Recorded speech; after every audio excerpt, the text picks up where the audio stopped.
You mean like Aha and stuff like that? Yeah. Nah, wouldn't be No. for me. That no, No. I don't really. I like dance music. Really. But the dance music in the 90s, wouldn't like the noughties was great for dancey stuff and that.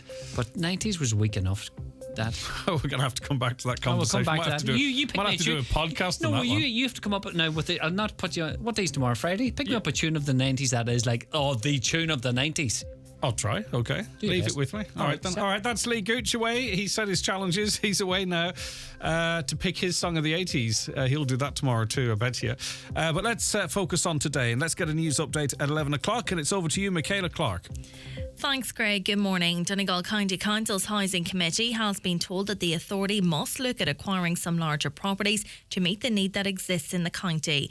The call came from Councillor Jerry McMonigal, who told members that there are many larger families on the council's housing list who will not be catered for under the council's current building policy.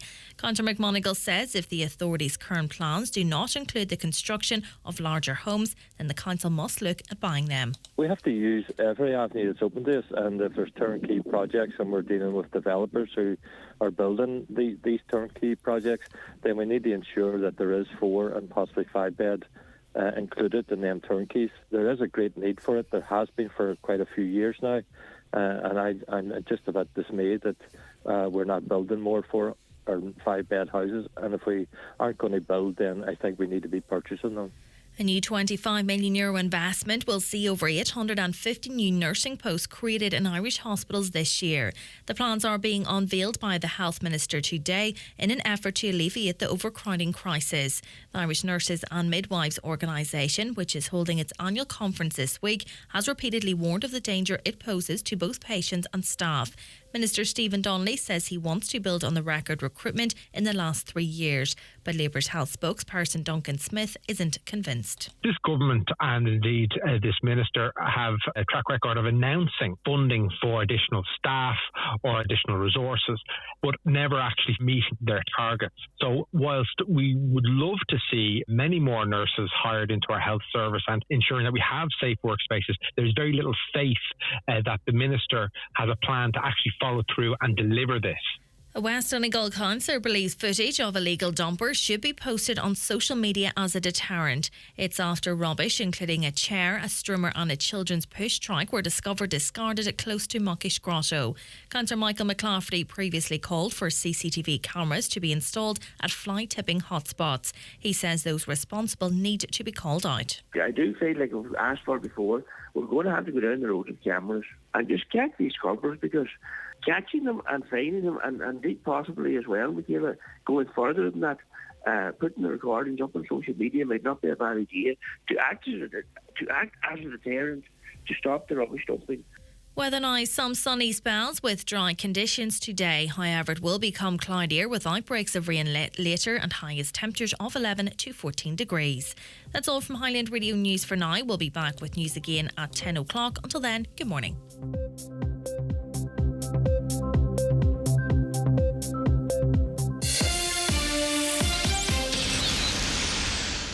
SuperValu makes saving money as easy as 1, 2, 3. 1. We match Aldi on the products you love. 2. Great special offers like water wipe sensitive newborn 9-pack only €16. Exclusive to Real Rewards members only. And 3. Money off vouchers every week on the app. So follow the 1, 2, 3 and save money at SuperValu. T's and C's apply. The county's #1 talk show, The 9 till Noon Show on Highland Radio. And now, it's time for the talk of the Northwest, The 9 to Noon Show with Greg Hughes on Highland Radio. Hello, good morning to you. 4 minutes past 9 on this Thursday, the 4th of May, 2023. Good morning, SSA. How are you doing? I hope you're very well indeed. And you're very welcome along to another show where hopefully we'll keep you informed and entertained over the next 3 hours. Lots coming up on the show. We're going to be talking about all the big stories of the day.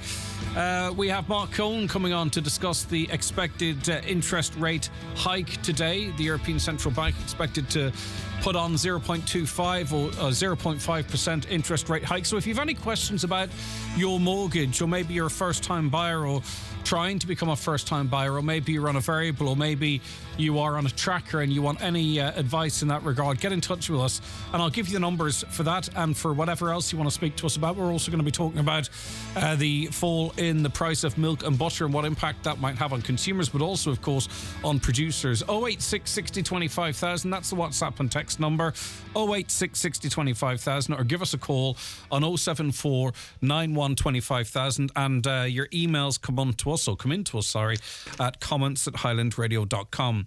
All right, Thursday morning, lots of papers. Let's crack on with a look at the front of the Tyrconnell Tribune. Deputy Padraig McLaughlin has told the Tribune, that information emerging in recent days about a reduction of ophthalmic physicians. I know the word, but you know when sometimes you just can't get it out. Ophthalmic physicians at Letterkenny, at the community services at the St. Connell's campus in Letterkenny is a very worrying trend. My apologies for stuttering through that. I fear there is a management agenda in the HSE to send people from as far away as Mallinhead and Fanet to Sligo for treatment because of one reason: lack of doctors on the community campus in Letterkenny. Surely the people of Donegal deserve more consideration than that, says McLaughlin. The Donegal News this morning: council behind major land purchase. News that Donegal County Council is behind the purchase of the recently sold 8.23 acre site in the centre of Letterkenny is expected to be confirmed today. Councillors in the Letterkenny Milford Municipal District are to attend a special meeting and workshop today as part of ongoing discussions over the draft Letterkenny plan and local transport plan. It's understood details of the recent purchase of the site, which is located behind the town's fire station at High Road, will be revealed. News of the sale of the land was confirmed last month by Henry McCahey, Director of Local Estate Agents, DNG Boyce Gallagher. However, details of the agreed sale price and buyer were not disclosed. The site had gone on the market last year at a price of €4 million. The Donegal Democrat: adequate water is vital for Bundoran summer. Local business people have said ongoing water pipe repairs in Bundoran are absolutely necessary if the town is to have a prosperous summer. Councillor Michael McMahon said it was imperative the work gets carried out now. Water mains are crucial for the continuing supply of water around the town, he said. It's important that they get fixed as soon as can be done, as the amount of water used, especially during the summer months, is greater than at other times of the year. The Derry News is the last of the locals this morning. Migrant workers could hold the key to addressing the ongoing shortage of taxi drivers in Derry. In the first joint initiative of its kind in the city, the North West Migrants Forum has linked up with Foyle Taxi Company to encourage those from minoritised communities to consider a career in the cab industry. Founded in 2012, the North West Migrant Forum is a network of individuals working together to tackle racial inequality and prejudice. The organisation's fundamental goal is to support and advise members of black and community ethnic communities who reside in the North. So they're trying to link up vacancies in taxi work with members of the migrant population. The Farmers' Journal this morning: Irish grain supplies are set to nosedive this harvest and straw availability will take a serious hit as the cereal area plummets. Irish Farmers' Journal analysis is forecasting a €17,400 hectare drop in cereal crop this harvest. Wheat, barley and oats output is set to fall by around 440,000 or almost 20,000 compared to 2022, while straw supplies will be cut by more than 400,000 round bales. On to the Nationals now. Let's start with the Irish Independent, and we read that consumers are set to see the prices of grocery staples such as milk and butter fall further as big retailers continue their price war. Price cuts are being passed on to consumers as supermarkets chains battle to maintain their market share by cutting the cost of dairy products. They're also cutting prices for consumers in reaction to falls globally in commodity prices.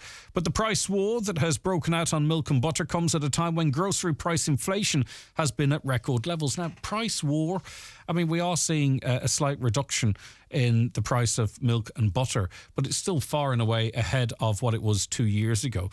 So we don't want to be sold a pup here, do we? Supermarkets, as I say, are keen to target consumers who are visiting for smaller, more regular shopping trips, hence the focus on staples. Professor Michael Wallace of UCD, an expert in farm economics, said Irish shoppers can expect to see more cuts in the price of dairy products. He said this was mainly due to a fall in global dairy commodity prices such as fertiliser and feed inputs. Farmers, are you seeing that reduction in fertiliser and feed inputs that are being reported in the papers today?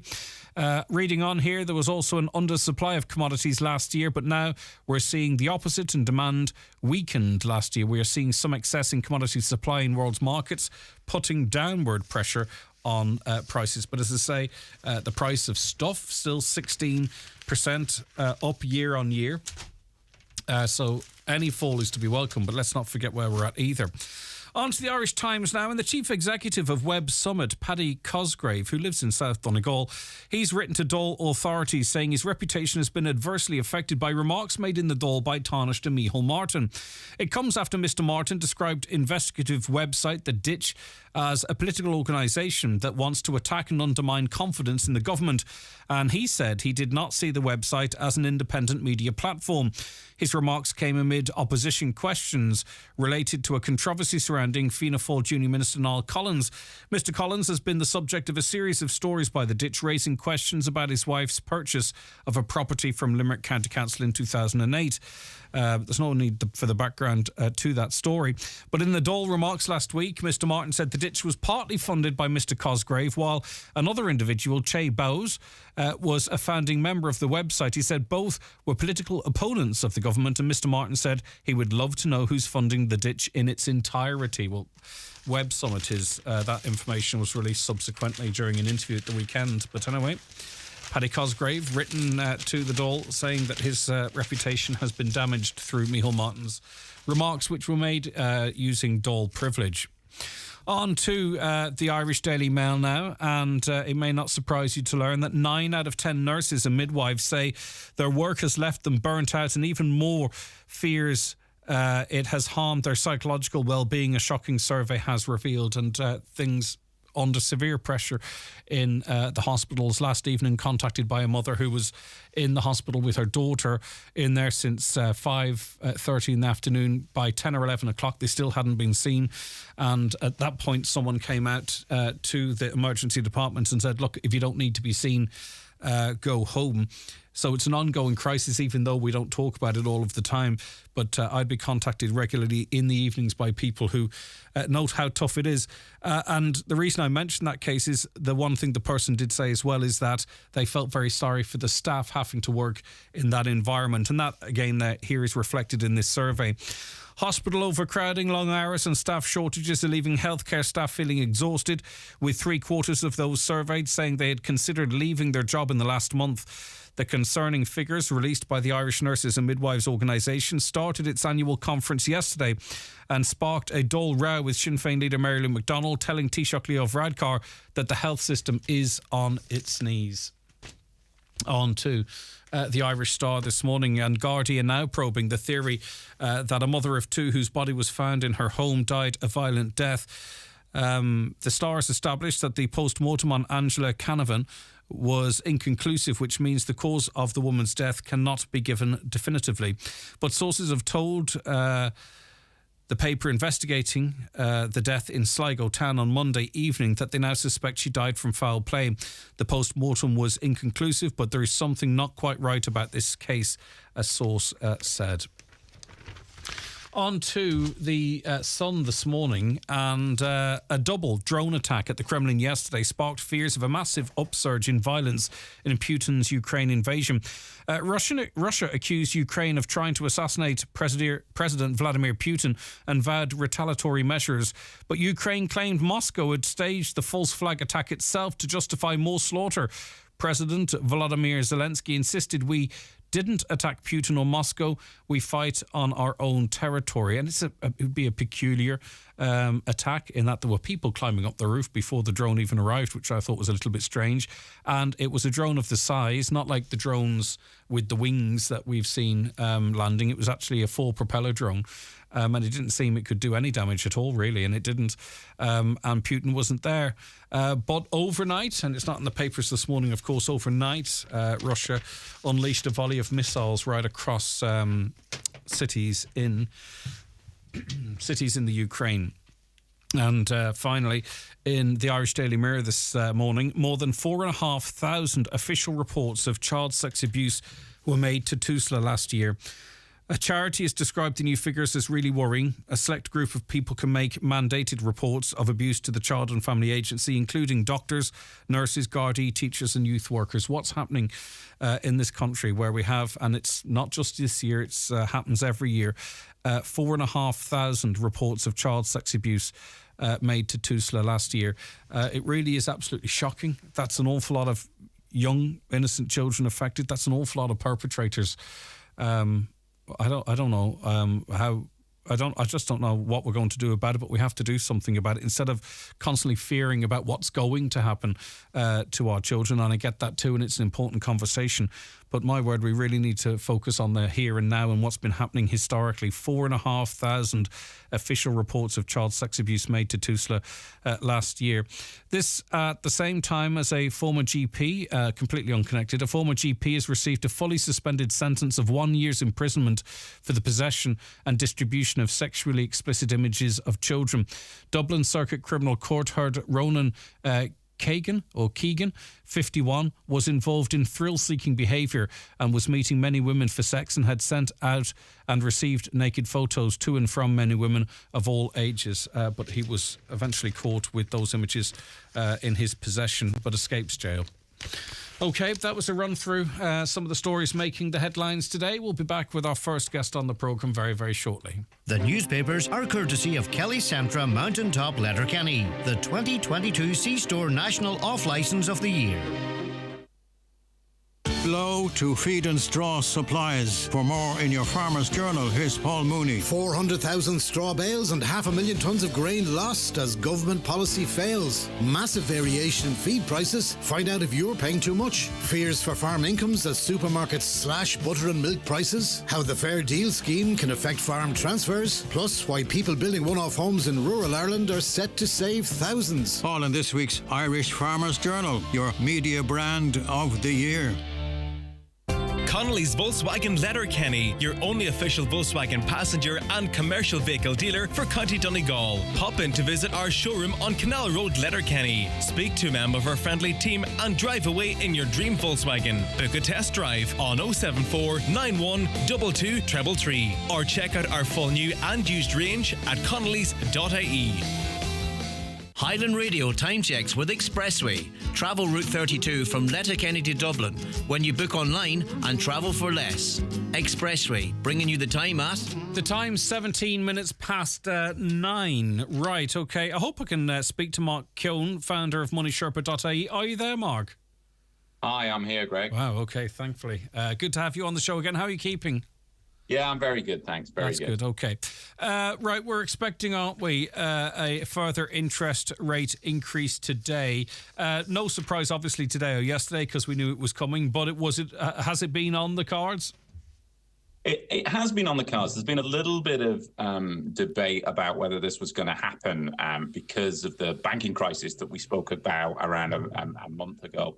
However, the latest forecasts are that the ECB Monetary Council is expected to announce what they call a rate increase in the refi rate, the refinance rate, the rate that they lend money to banks. So we're expecting a rate increase of 0.25 or 0.5, depending on how hawkish the bank is. And that announcement should be at 2 p.m. this afternoon. And that's actually the 10th increase this year. So it really has been a march of hikes for the last 12 months.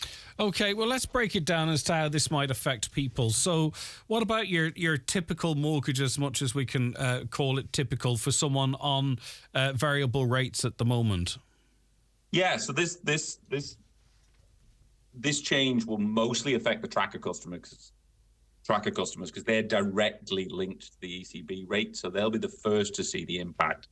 So the average tracker mortgage rate is going to rise from it was 1.15 in June last year, and a 0.25 increase rate, the lower rate, will take it to 4.9. And if they go for the full whack, the 0.5, that will actually take the average tracker to over 5%, to 5.15%. So on those rates, the cost of an average tracker mortgage will have increased by over 30,000 over the full term from this time last year. So that's 2,500 per year. It's over €100 per month. So it really, for customers on trackers, there's just been a massive change. So what should they do? Because it's quite possible that someone on a tracker if they got it, say, 2006 or something, were paying a higher rate, and then we got into this period of arguably and possibly artificial low rates that we might not see again, and now we are edging up to 5.1%, as you say. So if you've got 10-15 years left on your tracker mortgage, do you stick with it if you can afford it, or is it the time to try and fix if you can? Because there is a feeling, I think, that interest rates may not go up a great deal higher and might actually even come back somewhat. Yeah, so the general consensus is that we may be reaching the peak of the interest rate cycle, although there has been some false dawns on this before, and the truth is nobody actually knows. So what we advise people in general is, if you can fix, to fix, because of the certainty that it gives you. So for certain people who've got a lot of affordability, riding out the wave may be the sensible thing. But for the majority of people, the sound financial advice is to avoid them possibly getting into trouble on their home. That's the biggest risk, and that risk far outweighs the benefit of maybe getting lucky and paying a little bit less in your repayments. So there are actually 130,000 tracker customers who have still yet to fix. We've seen 58,000 come off trackers in the last 2 years. So there's been a massive movement away from trackers as people have looked to cap. But there's still a lot of customers there who potentially could still fix. And the rates haven't really risen as much as you might expect. So it's still possible to fix at 3.19. And if you remember, Greg, I've just mentioned the average tracker is now at 5, is going to be at least 4.9.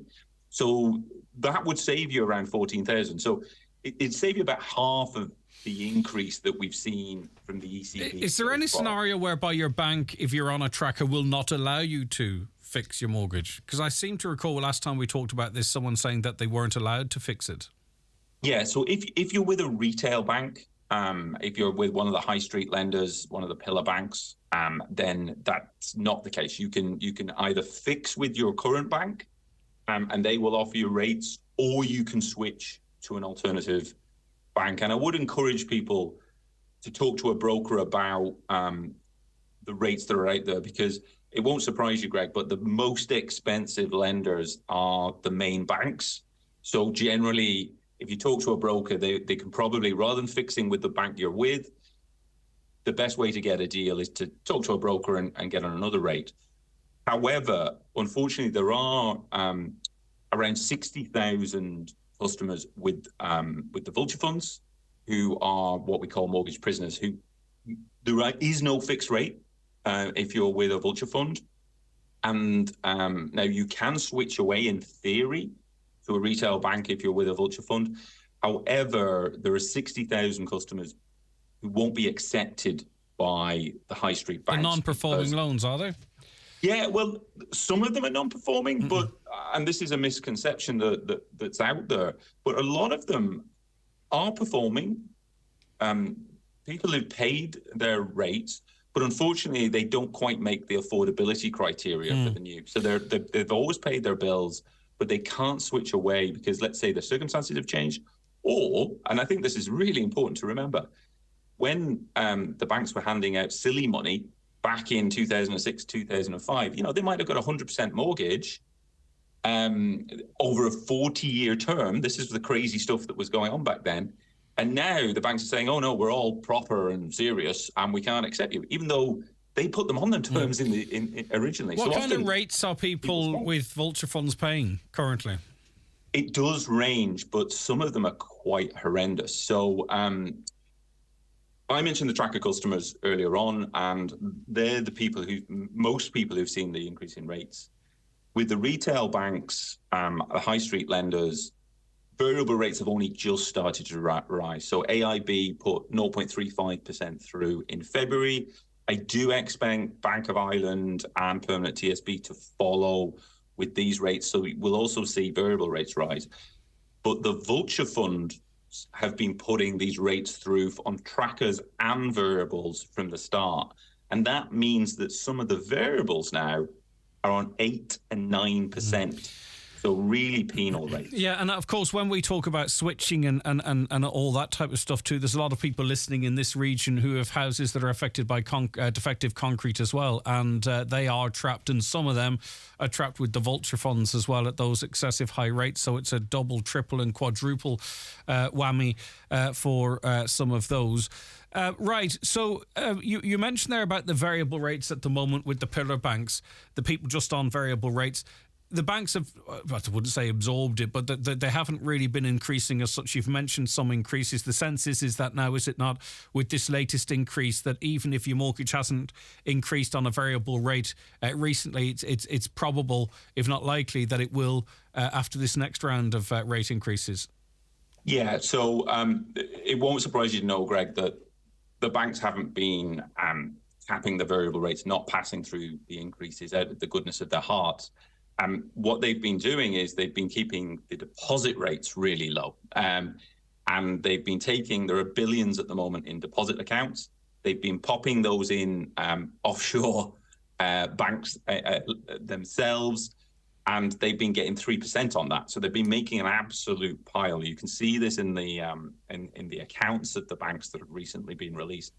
However, there is pressure competitively. There's now a 2% rate available in Ireland through a company called Trade Republic.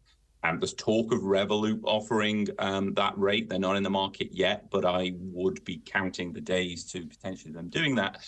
So if the banks sit on those low deposit rates, there's a risk they'll lose all that money, and that money will go elsewhere and seek higher rates.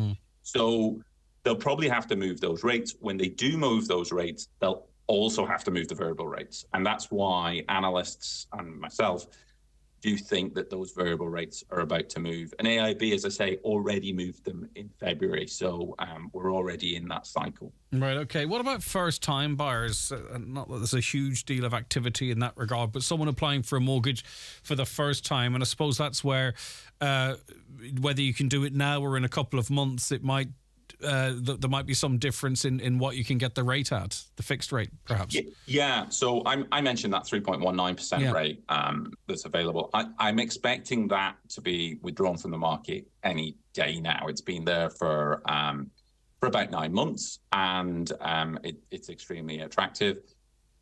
What will happen is, because the ECB refinance rate goes up, the cost of funds to the lenders go up.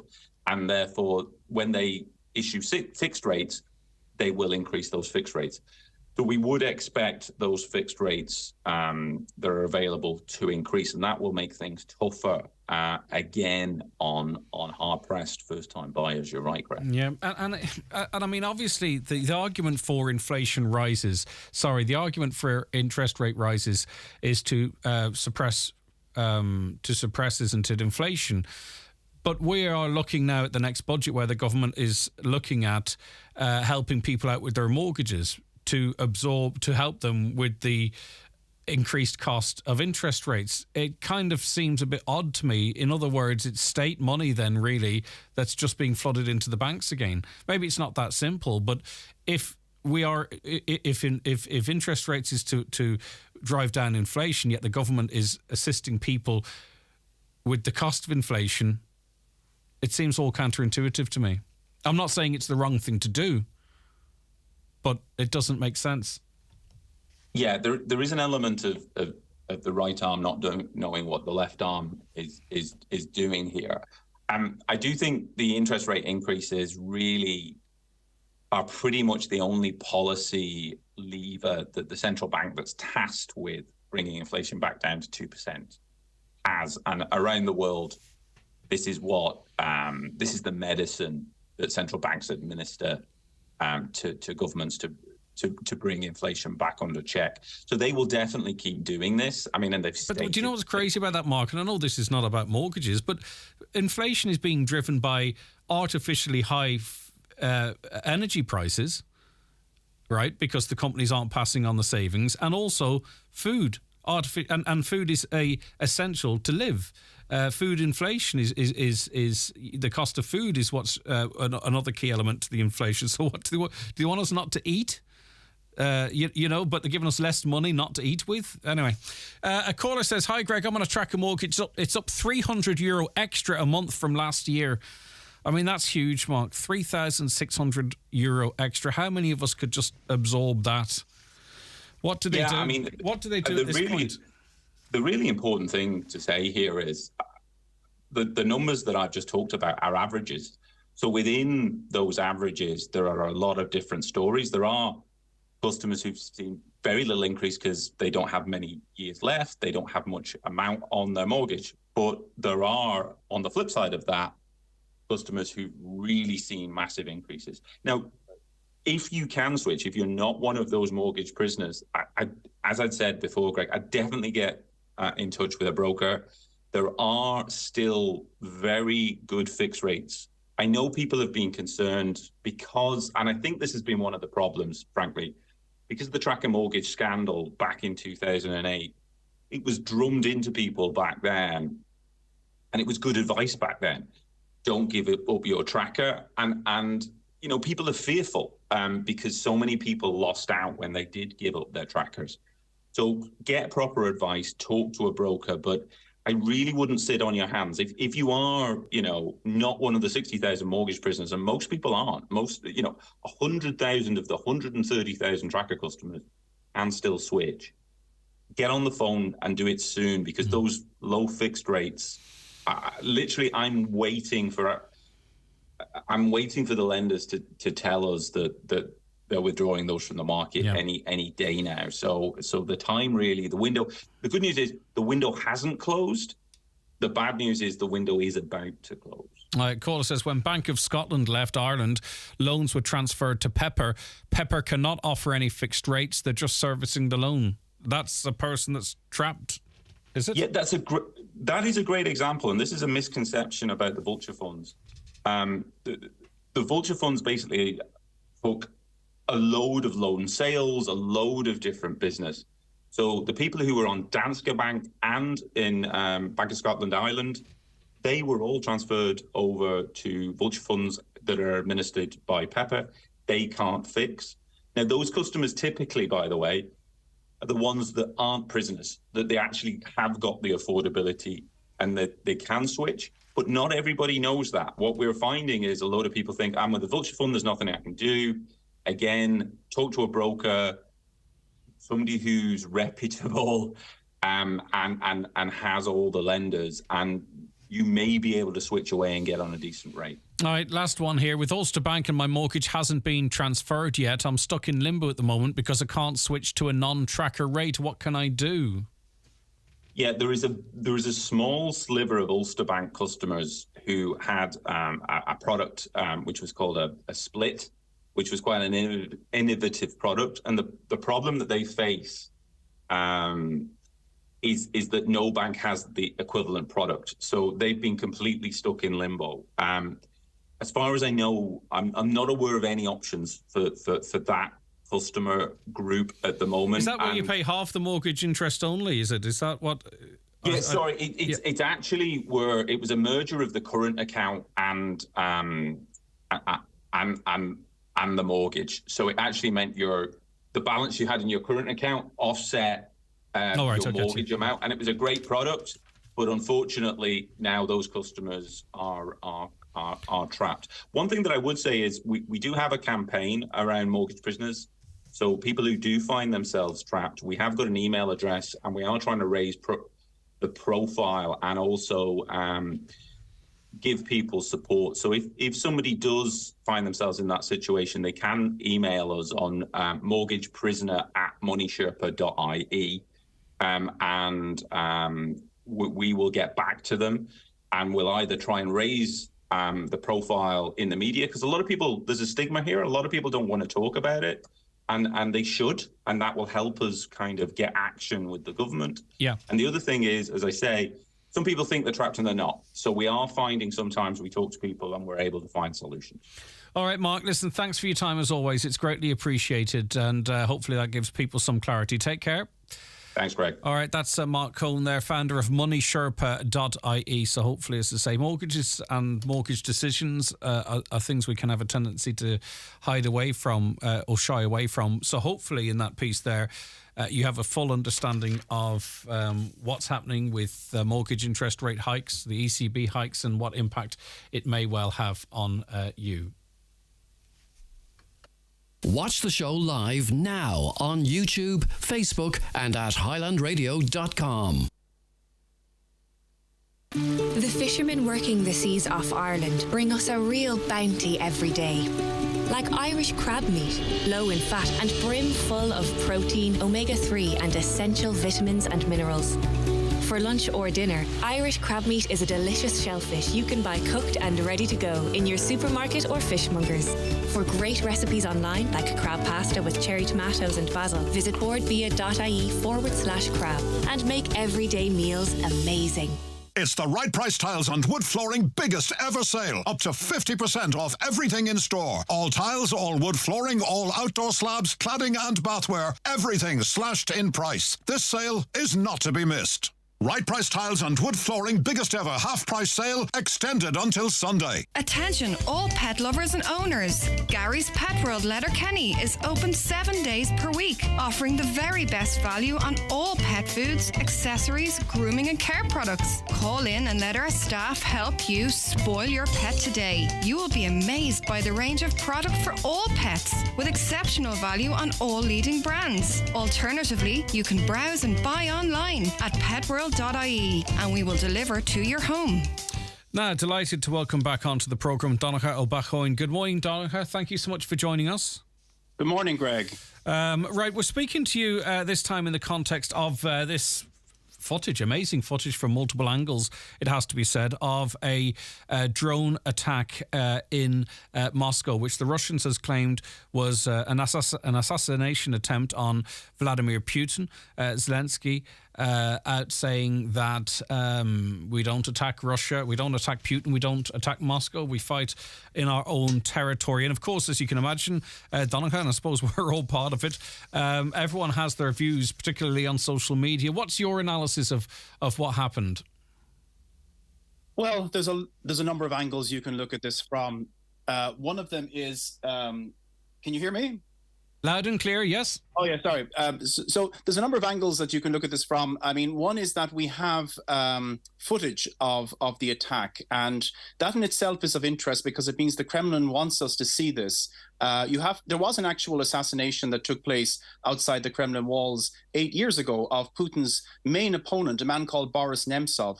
And interestingly enough, despite the fact that it took place right beside the Kremlin, no CCTV cameras or footage could be presented at that time, let alone disseminated. But now we have, from multiple angles, from obviously Kremlin-controlled CCTV footage of this attack, and therefore we have to ask ourselves, why is the Kremlin interested in seeing this? Because at face value, if we were to believe it, it's quite an audacious attack.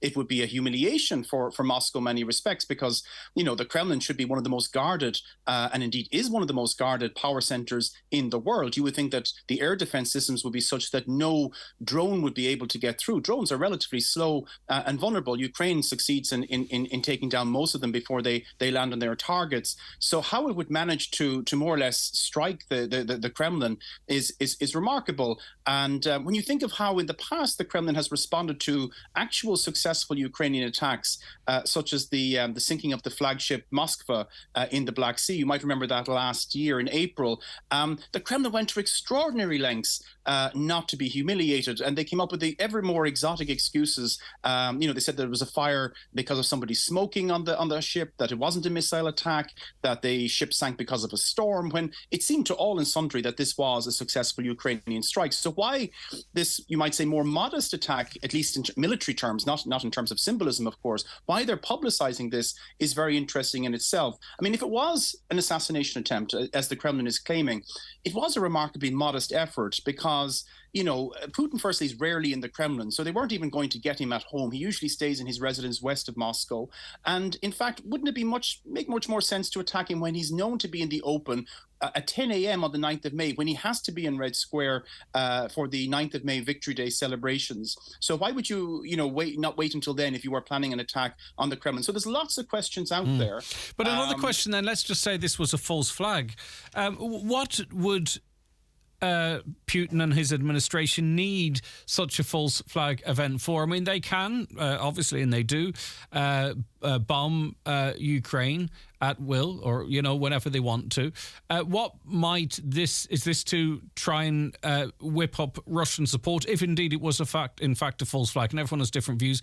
Like, what would be the advantage to Putin and his administration in creating this false flag event? Because obviously they would have to accept, as you've pointed out, that it does to some extent make them look weak. So where would be the upside for Russia? Well, that's an excellent question, Greg, and that really gets to the nub of the matter, because they are playing with fire if they have orchestrated this. So it begs the question, well, why? Is it to justify an escalation? Well, you would say that they've probably thrown everything they can at Ukraine. So why would they need to have this self-inflicted, negative PR story, to justify a further escalation? And it's not, of course, that they haven't done that in the past. One might remember when Putin came to power first in 1999, there were the bombings in Moscow and Volgodonsk, which was used to justify an all-out war against Chechnya. Interestingly, Dmitry Medvedev, who was, of course, for 4 years president of Russia and very much allied to Vladimir Putin, he said yesterday that this attack on the Kremlin justified the physical elimination of Vladimir Zelensky and his cabinet.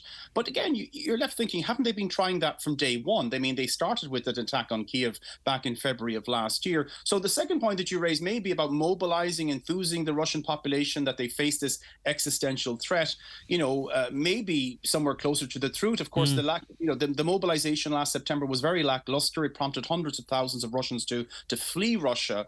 So perhaps that might be it. But there's another intriguing possibility, in that there's some kind of internal power struggle within the Russian political elite, that this may not have been authorized by the government but by somebody else. It does smack of that very exotic story from 1987. I'm certainly old enough to remember when a young German man, Matthäus Rust, he landed a plane. He managed to fly it into Red Square, and it landed right beside the Kremlin. And of course, it led to a huge reevaluation of the Soviet Union's defense. And Gorbachev sacked the defense minister and the commander of the air defense. So maybe there's some kind of internal, maneuverings going on within the defense sector that they're trying to demonstrate that, the leadership isn't doing its job properly, and maybe there's other people trying to, get promoted. Who knows? Could it be also possible that obviously they have to greatly scale down public involvement in Victory Day celebrations, and maybe if they can present a threat in Moscow, that might make the public feel that, oh, right, okay, I understand what they're doing? Because if I understand or read correctly, Donnacha, you know better than I, of course you do, part of the celebrations is that people will walk through the streets holding pictures of loved ones that would have died in war, normally the Second World War. Russia might be afraid of an awful lot of people walking the streets with pictures of the hundreds of thousands of people potentially that have died in the last couple of years, and that would not play very well, I'd imagine. Well, that's an excellent observation. And again, it's one of the possible theories, because this Victory Day is certainly like no other. There's no victory to celebrate. And the Kremlin must be wary at this stage, this very delicate stage of its war against Ukraine, of any mass mobilization, even if it's state orchestrated. As you say, it could be a vehicle for people to parade with their photographs of their loved ones that have died in the conflict in Ukraine, because traditionally, as you say, it's usually family members of veterans who died in World War II who parade. But who's to say that it could end up being something else? Already, governors of regions in Russia had communicated to the Kremlin that they were cancelling their regional parade. So already in advance of this attack, if it is such on the Kremlin, there were already moves to downscale this and to lower expectations about what Victory Day celebrations might look like. Certainly, this will be a Victory Day celebration like no other in Russia. Yeah, and history has showed us too that often these days of celebration can actually turn into days of protest. Just briefly, Donncha, if you don't mind, what do we expect over the next couple of months? Because we've been hearing about this Ukrainian offensive for quite some time now, and even the fact that they're perhaps, because of leaks, keeping some of that information and planning to themselves and not even letting on to international partners. And then we hear that Russia's planning something as well. What do the next couple of months have in store for us, Donncha, as we watch on to this awful situation?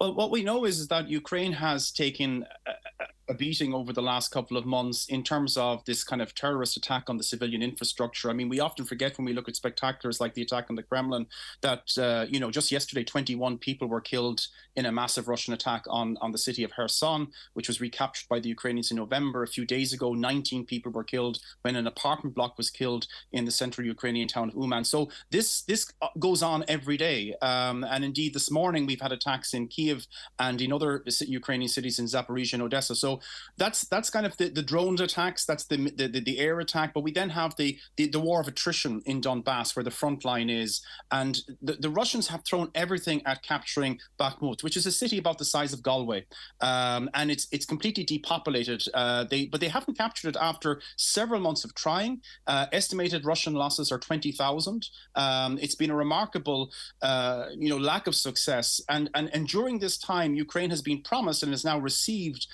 more than 250 state-of-the-art tanks, 1,500, armored vehicles, and all signs are that they're preparing for a major counteroffensive.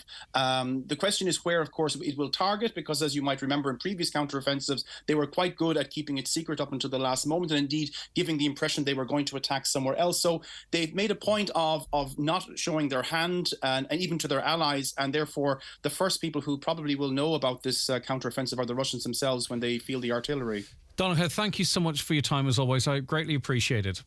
Not at all, Greg. Okay, take care of yourself. That's Donncha Ó Beagháin, who is a professor of politics at the School of Law and Government, Dublin City University, where he lectures on post-Soviet politics, unrecognised states and Irish politics as well. A caller says, if you want to talk about a false flag, how about America and Iraq and weapons of mass destruction?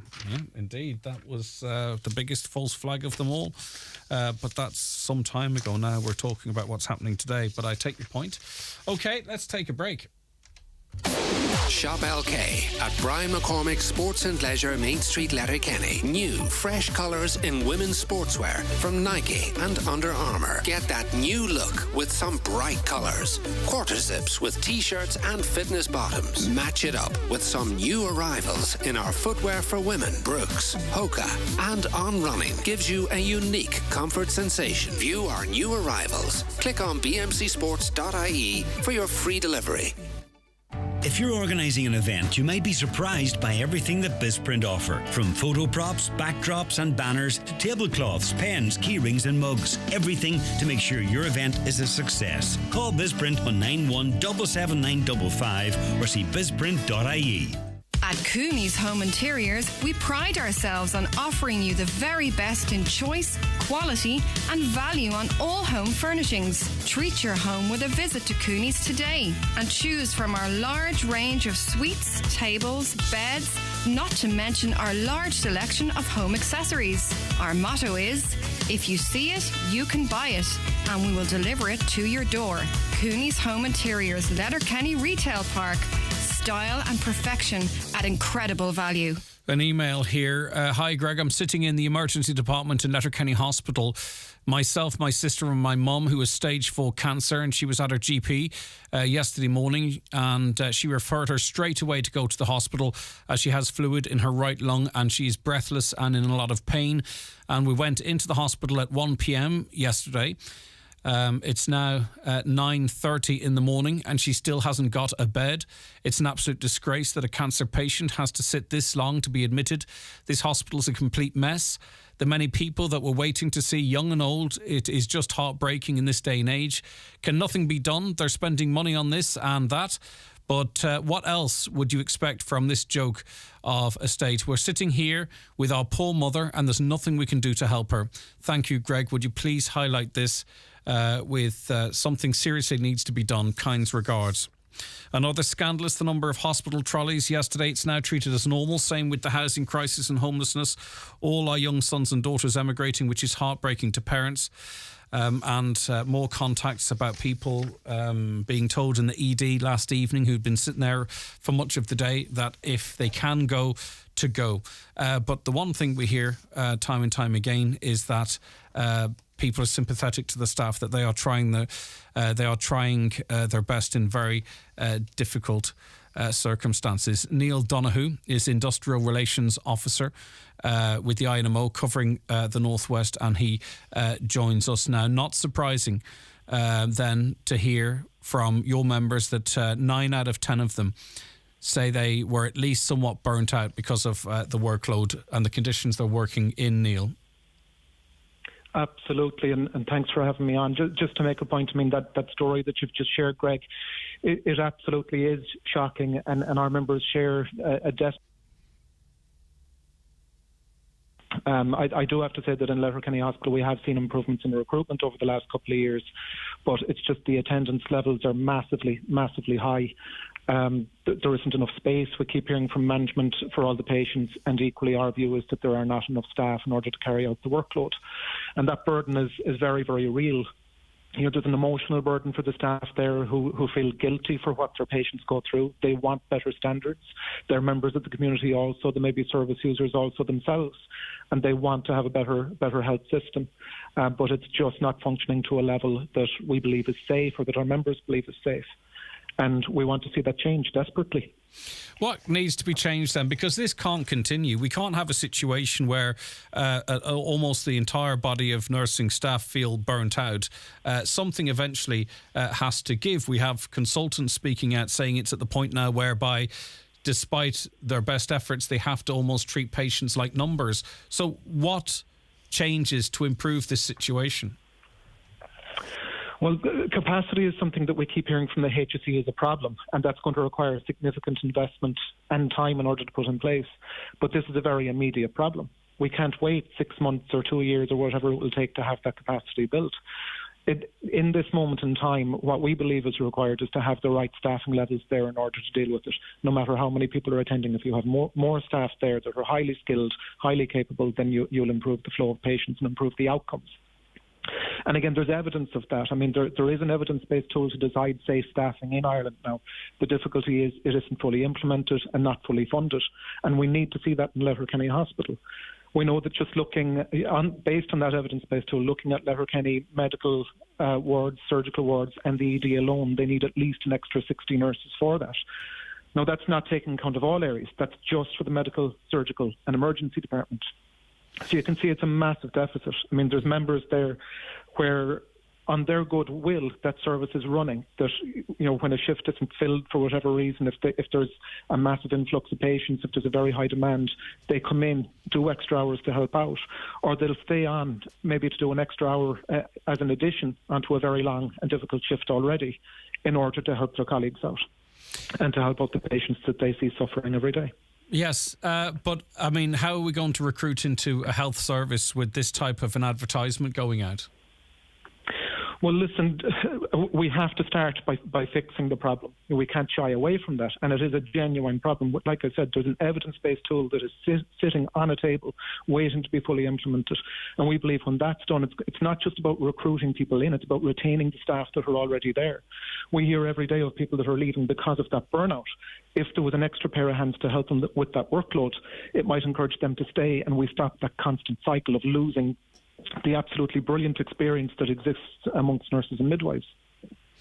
Yeah, and obviously people probably thought the pressures through COVID were a temporary thing, but it seems to be permanent now in that we're not talking about winter plans anymore. We're talking about an all year round type of a plan. Presumably staff feel they're not getting any break, or they can't steady themselves or get back to a steady footing pre-COVID, as bad as it was then, if you know what I mean.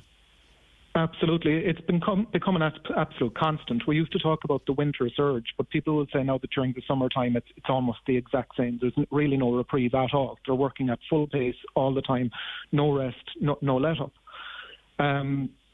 I suppose, when you're talking about a winter plan, I mean, the winter plan is very seldom, if ever, in on time in order to address the concerns in advance of the winter. We want to see, I suppose, the HSE being more proactive. And again, it's a yearly plan. They know every single year that there's going to be a surge. It shouldn't wait until the last minute to put measures in place. And the difficulty with that, and we saw this back in December and January in particular, where there was massively high attendance in the acute hospitals, is that it always falls to the people at the coalface. It will fall to the nurse or the midwife that is there to pick up the pieces because of a failure to plan, and that again is going to impact very negatively on retention. We know a lot of people have left the acute hospitals maybe with 20 years experience in an ED, that type of skill level, that type of experience and knowledge level, bleeding out from hospitals because of that failure to plan and because of the pressure they're under. And they're not just leaving the country, they're going to community areas as well. But realistically, if the hospital problem is going to improve, they have to really work on retention. And using that evidence-based tool is key. It has to be a solid, stable foundation that we're all working off. The Health Minister's announced the funding for about 800 extra nurses through this year's budget. He made that announcement, obviously, before he's due to address the conference. Is that good news, or is it about how is that going to be delivered, or how will that news be received, or how is it being received? It's absolutely good news to hear that there's investment. I mean, again, we know that if you invest in nursing, that you will improve the patient outcomes. We've seen that in studies that were done. Again, even reducing the number of secondary admissions. I mean, the hospitals, a lot of people say it's almost like a revolving door for patients, that they go in, they get treated, that they maybe are leaving too swiftly and they're back in again a couple of weeks later. When you invest in nursing and improve the nursing workforce levels, you actually improve the patient outcome as well. So it should help reduce that. But again, like I said, it's great to see the investment, but retention is key here. There's a lot of people, like we said, that are leaving because of the exceptionally difficult conditions. So great to have the funding to bring people in, but keeping them there is what's key. We can't just have staff coming and leaving and keeping that cycle perpetuating. What kind of reception do you think the Minister will get in front of delegates? Recently we saw the head of the An Garda Síochána not get a very favourable reception in front of the GRA. What do you think? What is the view of Stephen Donnelly amongst nurses? I think our members are steadfast. They're absolutely resolute in this, that there must be safe staffing. We're not asking for, I don't believe it's a massive request. It's just asking for safety for the patient, safety for the staff. And that has to be achieved. So I'm hopeful that he'll have some positive things to say on that. As for how it'll be received by the members, they're well able to speak for themselves. They're very vocal on this issue. And I'm glad to see that he's coming today to hear what they have to say. OK, Neil, thanks for your time this morning. I appreciate it. That's Neil Donoghue, who is the INMO's Industrial Relations Officer covering the North West. And we shall see a little later on what kind of reception Stephen Donnelly receives. 086 60 25,000. A caller called in to say, why can't the triage nurse send you for an X-ray or bloods to the lab while you're waiting for a doctor? Another says that woman shouldn't have to go through the ED. It should be straight into the oncology ward. But unfortunately, we were speaking to a gentleman last week whose mother was sitting in an ambulance outside ED for 4 or 5 hours. She was a cancer patient as well. And that was the question he posed. Why is she not being admitted to oncology? Why is she having to sit in an ambulance outside the ED? It didn't make sense last week, and it doesn't make sense this week. It's pizza night, and if it isn't, it really should be. With an M&S hand-stretched, stone-ground pizza, a choice of topping plus an indulgent side, all for €8. You can't top a great pizza. Well, you can, but we've already done it for you. Available in-store now. This is not just dine-in. This is the home of dine-in from M&S. Shop LK at Brian McCormick Sports and Leisure Main Street, Letterkenny. All the kids are back playing football with longer days and shorter nights. Kids football boots from only €25, available in Velcro or lace. Check our new range of kids boots, shorts, socks and accessories. Visit our new club room with quarter zips, t-shirts and matching bottoms for your favourite local club. Click on Teamwear at bmcsports.ie for more details. A public interest message from Donegal County Council. Join Donegal County Museum and the County Archives for 2 free talks examining previously unexplored aspects of Donegal's history.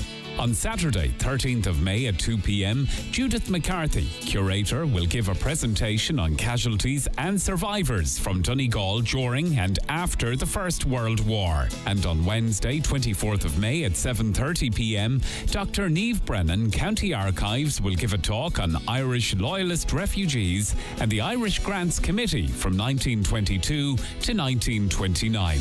These talks are part of Donegal's Decade of Centenaries programme.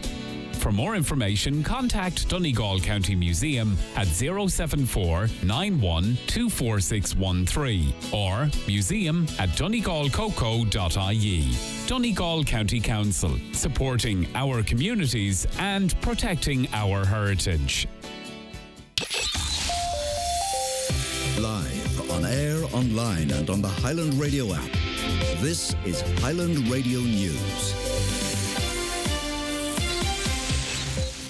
Good morning, I'm Michaela Clark with the news at 10 o'clock. The Health Minister has announced funding for around 800 extra nurses through this year's budget. Stephen Donnelly has revealed it today before he's due to address the biggest nursing union in the country. The Irish Nurses and Midwives Organisation published a survey yesterday that raised concerns about workplace stress. Minister Stephen Donnelly says this new announcement is something the union has called for before. Today I've announced that we're allocating full funding through the budget for this year to fully roll out the safe staffing framework in all hospitals in Ireland. This has been a core element of the programme for government. It's something that the INMO have been calling for many years. Well, INMO's Industrial Relations Officer for the North West, Neil Donoghue, says while there has been an increase in recruitment at Letterkenny University Hospital, the number of staff at the hospital still falls well below the need to deal with high attendances. He told the 9 till Noon show a short time ago that immediate action is needed. This is a very immediate problem. We can't wait 6 months or 2 years or whatever it will take to have that capacity built. In this moment in time, what we believe is required is to have the right staffing levels there in order to deal with it. No matter how many people are attending, if you have more staff there that are highly skilled, highly capable, then you'll improve the flow of patients and improve the outcomes. Donegal County Council's Housing Committee has been told that the authority must look at acquiring some larger properties to meet the need that exists in the county. The call came from Councillor Jerry McMonigal, who told members that there are many larger families on the council's housing list who will not be catered for under the council's current building policy. Councillor McMonigal says if the authority's current plans do not include the construction of larger homes, then the council must look at buying them. We have to use every avenue that's open to us, and if there's turnkey projects and we're dealing with developers who are building these turnkey projects, then we need to ensure that there is 4 and possibly 5 bed included in them turnkeys. There is a great need for it. There has been for quite a few years now, and I'm just a bit dismayed that we're not building more 4 or 5 bed houses, and if we aren't going to build, then I think we need to be purchasing them. A West Donegal councillor believes footage of illegal dumpers should be posted on social media as a deterrent. It's after rubbish, including a chair, a streamer and a children's push trike, were discovered discarded close to Muckish Grotto. Councillor Michael McClafferty previously called for CCTV cameras to be installed at fly tipping hotspots. He says those responsible need to be called out. I do feel like we've asked for before, we're going to have to go down the road with cameras and just catch these culprits, because catching them and finding them and possibly as well, Michaela, going further than that, putting the recordings up on social media might not be a bad idea, to act as a deterrent to stop the rubbish dumping. The Cahirlock of the Lifford Stronora Municipal District says the closure of the Castlefin Credit Union is a huge blow. The Ballybuffet and Stronora Credit Union announced that the service in Castlefin would cease to operate on July the 2nd due to the termination of its tenancy at the premises. Efforts are now being made to secure an alternative building. Councillor Patrick McGowan says it's another example of a loss of a vital service. No matter what the service is in any town or village, we don't want to see anything lost, and I'm sure now, hopefully anyway, that some building will come forward, because I know from speaking to a number of people in and around Castlefin, they certainly would be very eager to see that facility remain there. 0 pesticide exceedances were identified in public drinking water supplies in Donegal last year. It marks a significant reduction in the number of exceedances for pesticides in public drinking water supplies in the county. In 2021, Uisce Éireann detected 3 exceedances for MCPA and benzoin. The utility, however, is urging people to continue to consider the environment and alternatives to pesticides when gardening, farming and maintaining sports grounds.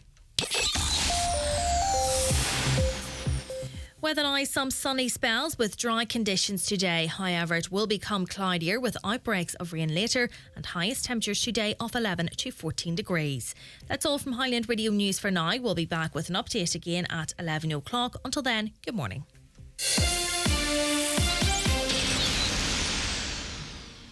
The obituary notice is for this Thursday morning, May the 4th. The death has taken place of James Tees, Dorable, Manor Cunningham. Family, friends and neighbours welcome to his niece Hilary Thompson's home, Dorable, Manor Cunningham, from 1 o'clock this afternoon. Funeral at 2:30 tomorrow afternoon in Hilary's home, followed by burial in Rafo Presbyterian Burial Ground. The death has taken place in Glasgow of Breed, Hugh John Tennyson née Gallagher, Glasgow, and formerly of Baltony, Gorta Horg. Her remains will repose at the family home tomorrow evening from 5 o'clock until Rosary at 9 o'clock. Funeral Mass in Christ the King Church, Gorta Horg on Saturday afternoon at 1 o'clock, with interment afterwards in the adjacent cemetery. The funeral Mass can be viewed live on Kieran Rorty, Funeral Director's Facebook page. The death has occurred of Bernard Ward, Burton Port. His remains will repose at McGlynn's Funeral Home Dunlow this afternoon from 2 o'clock, with Rosary at 8 o'clock, followed by private removal to his home. Funeral Mass tomorrow morning at 11 o'clock in St Columba's Church, with interment afterwards in Belcritch Cemetery. Family flowers only, donations in lieu of Dunlow Community Hospital. House is private after the Rosary and on the morning of the funeral. The death has taken place of Jimmy Bradley, Monya, Linsford, Buncrana. His remains will be reposing at Porter Funeral Home, Meanagorey, from 7 until 9 o'clock tonight. Funeral from there tomorrow morning at 10:30, going to the Star of the Sea Church, Desert Tegney, for 11 o'clock Requiem Mass, with burial in the adjoining graveyard. The death has taken place of John McGrory, 9 St Oliver's Avenue, Buncrana, formerly Drum and Jura. John's remains are reposing at his late residence. Funeral from there tomorrow morning at 10:15, going to St Mary's Church, Cockhill, for 11 o'clock Requiem Mass, with burial in the adjoining graveyard. Funeral Mass can be viewed live on churchservices.tv. The death has taken place of Elsie Crumpton, née Burke, late of Coronation Park, Sion Mills. Reposing at her daughter Liz Pearce's home, 8 Coronation Park, Sion Mills. Funeral leaving her daughter's home tomorrow afternoon at 1:30 for service of Thanksgiving in Sion Mills Presbyterian Church at 2 o'clock. Interment afterwards in Ardstraw New Cemetery. Donations in lieu of flowers please to Melmount Manor Residents Comfort Fund, Kev Quigley Funeral Directors. Family time please from 11 p.m. until 11 a.m. The death has taken place of Vivette Roland née McCormick of Swords, County Dublin, originally from Mahara Clougher, Derrybeg, County Donegal. Remains reposing at the family home in Mahara Clougher. Wake today from 11 o'clock until 8 o'clock. Rosary at 8 o'clock. House private after Rosary and on the morning of the funeral. Funeral Mass in St Mary's Church, Derrybeg, tomorrow morning at 11 o'clock, with interment afterwards in Maharagaln Cemetery. The funeral Mass can be viewed live on Kieran Rorty, Funeral Director's Facebook page. Family flowers only, donations in lieu to the Donegal Hospice. The death has taken place of Paul McKenna, Kinniger Road, Rathmullen, and formerly Antrim Town and Desert Martin, County Derry. Funeral Mass this morning at 11 o'clock in St Joseph's Church, Rathmullen. Burial afterwards in Rathmullen Cemetery. Funeral Mass can be viewed on mcmmedia.tv. Family time please before the funeral this morning. And the death has occurred of Sister Margaret Mary Larkin, Carnalore, Ran, Tullamore, County Offaly, and Sister of Nazareth, Nazareth House Fawn. Requiem Mass today at St Carthage's Church, Killana, Ran, County Offaly at 12 noon, followed by interment in St Carthage's Cemetery, Ran. Requiem Mass can be viewed on MCM Media. Family flowers only, please. Donations in lieu of desired to Nazareth House Patients Comfort Fund, care of any family member or Murphy Funeral Directors. For more details, including any family health guidelines for wakes and funerals, please go to highlandradio.com.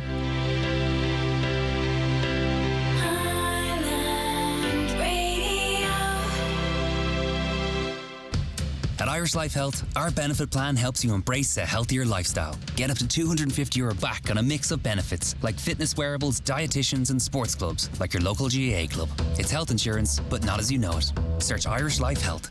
Irish Life Health Act is regulated by the Central Bank of Ireland. Terms and conditions apply. Call us to see exactly what's covered.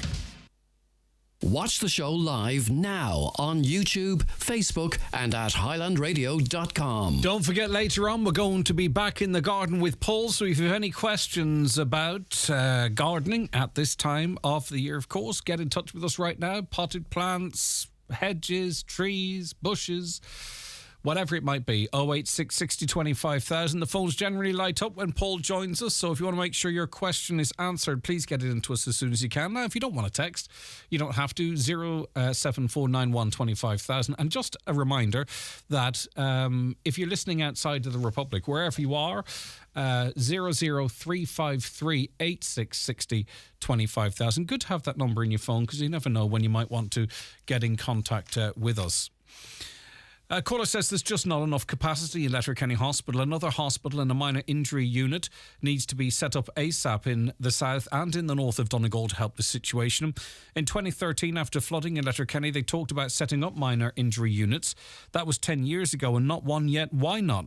Why not make these changes to help patients and staff alike? There are X-ray units in Killybegs and Donegal Town. Why is the new HSC unit in Donegal Town not have a Now Doc Centre and minor injury unit for South West Donegal? Make a great deal of sense. It really would. I think lots of people have would be able to benefit from that. We have a poll running on our social media. And I don't have that poll, just the question in front of me. I'll grab that and I'll get to some of your contributions to it. I was in A&E on Saturday night, hurt my foot. I explained to the triage nurse that I beg your pardon, I was with my son in A&E on Saturday night who had hurt his foot. I explained to the triage nurse that he had autism and that he would likely get agitated, and they got us in and out in 2 hours. I want to thank their efforts for everything they did and show a positive story indeed. And that is a typical story of staff trying their best to help people in that difficult situation.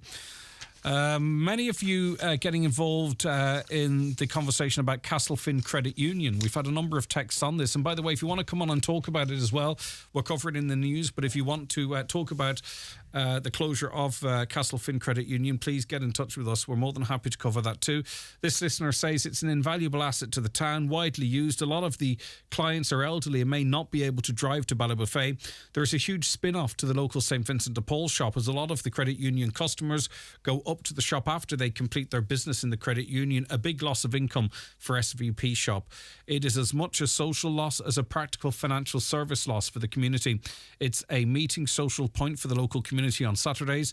The credit union should engage fully with locals, and maybe some vacant property in the town could be found and renovated, even if nothing is available at the moment.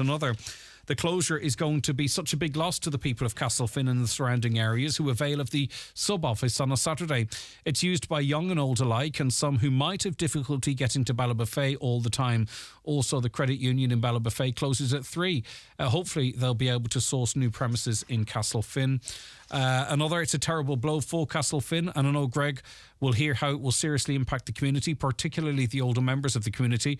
Travelling to Ballybofey is just not an option for many, and now particularly when the Ballybofey office have still not reverted to their pre-COVID opening times. 10 a.m. to 3 p.m. is barely suitable for those in the Twin Towns area, so it's now reliant on the Saturday opening. Again, We're going to be covering this, of course, in more detail, but if you want to get involved in the conversation on the future of the Castlefin Credit Union, which seems to have been decided, 086 60 25,000. On our social media, on Highland Radio on Facebook, we have the following question. First Holy Communion season has begun. For many families, it's now become a costly one-day affair. Do you agree with this? Get in touch with us and leave your comments on that social media post. Is it putting pressure on you? Is it a problem for you? 08660 25,000 if you want to get involved by text, or go on to our Facebook, as Elaine and Agnes have. Elaine says, I think Holy Communion is about how much the child gets on that day. Elaine, I imagine you believe it shouldn't be. And Agnes says it's only as expensive as you want to make it. Okay, which makes a bit of sense too. All right, back after the bingo numbers. The county's #1 talk show, the 9 till noon show on Highland Radio. It's time for NCBI Bingo on Highland Radio. It's Thursday, the 4th of May, Jackpot Day. You're playing for the jackpot prize of €16,800 on the pink sheet. The reference number is S9. It's game number 18. The jackpot number is 39. This number can come out in any position from the next 10 numbers drawn. And now, here are your daily numbers. 66. 77, 49, 42, 37, 34, 45, 46, 65, and finally 8. Phone your claim to 9104833 before 8 tonight, leaving your name, contact number and the name of the shop where you purchased your book, and we'll call you back the next working day. Get all your NCBI bingo information at highlandradio.com. Transform your garage with an electric roller garage door from Garola. It's time to modernise with a fully fitted roller door from just €997. With 21 colours to choose from, we'll even take your old garage door away. Book your free survey today. Call 1800 827 515 or visit garola.ie. Blow to Feed and Straw Supplies. For more in your Farmer's Journal, here's Paul Mooney. 400,000 straw bales and 500,000 tonnes of grain lost as government policy fails. Massive variation in feed prices. Find out if you're paying too much. Fears for farm incomes as supermarkets slash butter and milk prices. How the Fair Deal scheme can affect farm transfers. Plus, why people building one-off homes in rural Ireland are set to save thousands. All in this week's Irish Farmer's Journal, your media brand of the year. The Paving Store, a creative landscaping works in Letterkenny, have all you'll need to give your driveway, patio or yard the wow factor. With a full range of Tobermoor, paving bricks and flags, walling, curbs and edging. They're also Donegal's leading supplier of millboard decking and cladding. They have the largest range of artificial grass in the northwest and a huge range of outdoor play accessories. See the unique displays and talk to the experienced team at the Paving Store, Lisnen and Letterkenny, on 074 92 05039. Preparing for a special occasion? Sorrento Shoes has the finishing touch. Shoes and bags in pastel shades, bling or classic neutrals. Sorrento Shoes, available in all leading shoe stores. Okay, we go to listener Mary, who has been stuck in the ED at Letterkenny University Hospital for an awful long time. Mary, good morning to you. Good morning, how are you? I'm all right. I'm still here. Oh, my word. What's the situation, Mary? Well, I arrived here yesterday evening at 20 minutes to 6 with a suspected clot in my leg. I did not meet the triage nurse till 9 o'clock. At 9:15, I had an ECG and I got no bloods done until 5:40 this morning. I have got no results and I have not seen a doctor yet. So I'm coming in 18 hours waiting here today. And what have you done overnight? Where have you a bed or a trolley, or are you sitting? No, we're sitting in the hard chairs. Yes, we are. The nurse came out one stage and gave us a blanket. There's women here with their children waiting. They haven't got through. There's been no X-rays done. They're still waiting on X-rays yet. It's desperate here. Mm. And have you been told anything about your condition, Mary? Obviously, you wouldn't have attended if you didn't think it was serious. No, I'm in the queue. I asked about 30 minutes ago. I'm in the queue, so I'll be here a while yet. Right. And it's terrible. You don't know if you need to be admitted or anything yet either? I don't know. I have never seen a doctor yet. No medication, no nothing, just the ECG. No, nothing, no. Right. Yes. And that what was it? What was Yeah. it like on those chairs overnight, Mary? Not comfortable, definitely not. No, some people were in wheelchairs. We were just sitting in the ordinary hard chairs. The nurses did come on one stage and give us blankets when it was getting cooler. But the wait was horrendous, definitely. And how many? Was it busy? Well, at one stage last night there was 104 waiting. Right. And to be seen the place was packed here. And do people just get up and leave, Mary, or do they hang around? A lot of people left last night. Now, about 7 o'clock, a manager came down to have a word. We had to listen to her, and she told us anybody that felt that they could go home, and they'd be seen this morning again. Otherwise, if there was delays. Yeah, indeed, and that actually tallies perfectly with. So people left, but the place is packed now again. They're starting to pile on now again. We're not getting priority from last night. We're just sitting here waiting. There's children here with broken wrists, haven't got an X-ray yet. Right. Okay. And are you going to stick it out, Mary? You have to, don't you? I have to. Yeah. I sat this long now. I have to. Yeah. And are you on your own? I am indeed. Yes. Yep. And what about? Yeah. We've met in with other people. We're talking. We keep them on another company, but we're not getting over. And what about a cup of tea or something to eat? Or yes, they came around one stage. One lady here, lovely lady from Karen Donagh, went to the shop during the night and took us all back sandwiches. Staff did come around with cups of tea, all right, and tea and toast to keep us going. It's unbelievable, Mary, that what you're having to go through. It is, yes. We've heard it on the radio before, but until you experience it here, it's awful. I know, and people think we kind of go on about it, but I think until, as you say, you've sat there. And have you ever seen anything like this before? Have you had to attend before? Or? No, never seen a bigger crowd here before. No, definitely not. And you've no idea when you might be seen either? I haven't a clue. The last time I asked there, about 30 minutes ago, they told me, I'm on the queue, I'll be here a while yet. Wow. And are you worried about, given the fact that it's a clot in your leg, or potentially, and we hope it's not? I have a clot in my leg, and I also have blocked arteries, so I have to stay put. But sitting on those hard chairs couldn't be good for you. Yes. No, indeed it's not, no. But sure, you just get up and walk around a bit and you get the chance, that's it. Right, okay. Yep. And if you're effectively... So it's a bad situation here at the minute. Okay. All right, Mary. Definitely it is. Right, okay. Listen, I'm sorry for what you're going through. I really am. Okay, well, it's not just me. There's loads of people here. Okay. Yeah, it's serious now here at the minute. All right. The nurses are great. They're doing their best, but there's something not right. Definitely something gone wrong. And you're saying young people there with suspected broken bones and stuff as well? Oh, there is, yeah. They're sitting beside me. Yeah. Young lads were playing football and that, coming on last night. They were coming on early. One lad beside me with a broken ankle and swollen his leg now. Any medicine for him at all or anything? His mum got some painkillers for him a while ago, yeah. And he's been there overnight as well? Yep. Another young lad of 11, he has a broken wrist. Nothing happening. Oh, my word. Okay. Yeah. All right, sounds like absolute chaos, Mary. It really does. It does indeed, yes. And then what you have too, you've got people, and I'm sure you're one of them, that then, don't want to hold anyone else up, or you can go in front of me or whatever, but everyone's got their own problems to try and get sorted. That's right, yeah. Mary, thanks for your insights. No problem all right. at all. And keep us updated. All right, Mary, thank you. Okay. I will indeed. Thank you very much. Bye-bye. That's Mary there.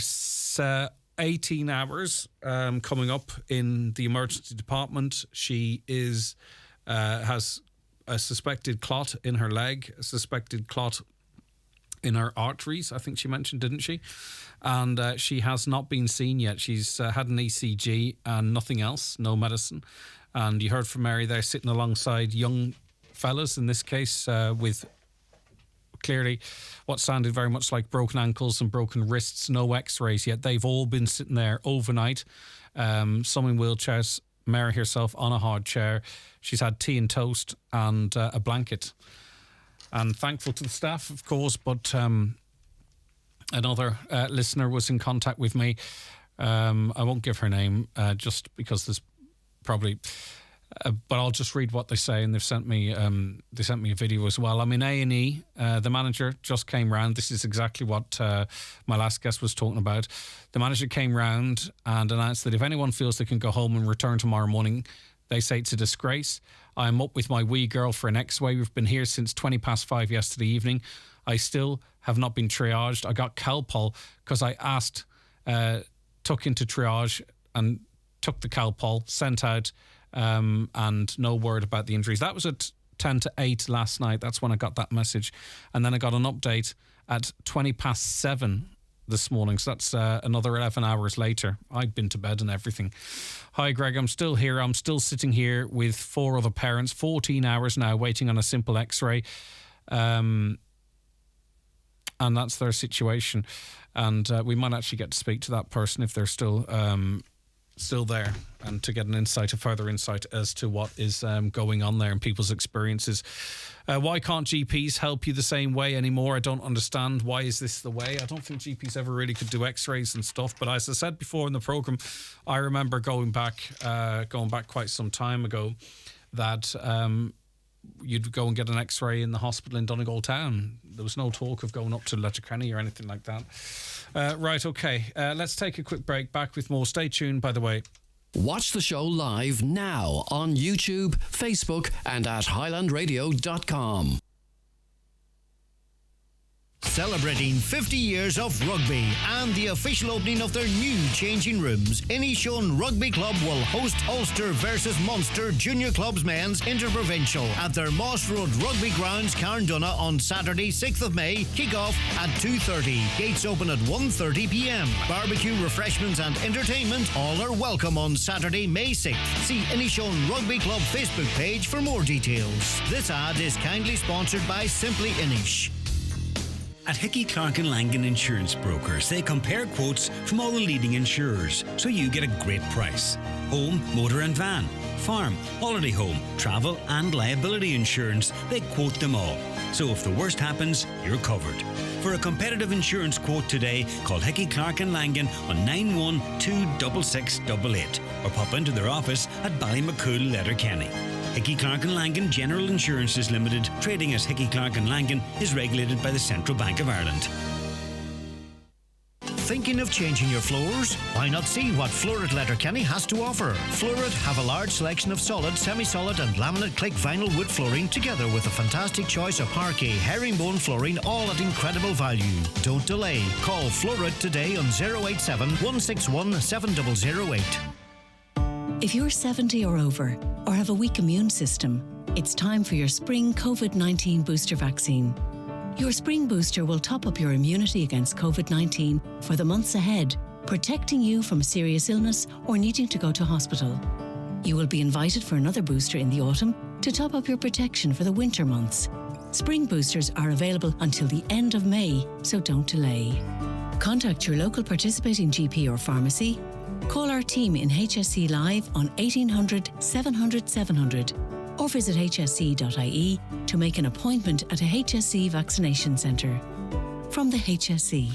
Now, it's a very important day for Derry St Eugene's Cathedral, which turns 150, with the main focus, the anniversary day, let's call it, that for the cathedral itself, taking place today. Tonight, Donna will be singing her song dedicated to St Patrick. You might remember we had Donna on the show and played the song out there not so long ago, and she's been singing it in a number of places, and of course it would make perfect sense for her to do so this evening to mark this anniversary. I'm delighted to welcome onto the show Bishop Donal McKeown now. Good morning to you, Bishop. Thanks so much for your time today.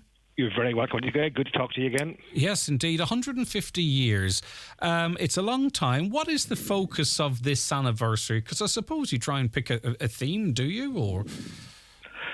Well, I suppose it's an opportunity, like all anniversaries are, whether it's the Good Friday Agreement or a birthday or anything else. It's a chance to look back on the past with gratitude, to enable us to look forward to the future with confidence and trust. So it's in many ways it celebrates a stage in this cathedral's life, in that they began planning shortly after the Catholic Emancipation Act of 1829, in other words, the mid-1830s, and actually it took 100 years before it was completed. and paid for in 1936, a full 100 years.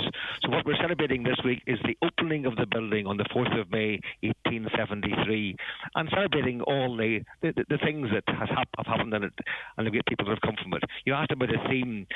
We chose 3 themes to highlight just this place.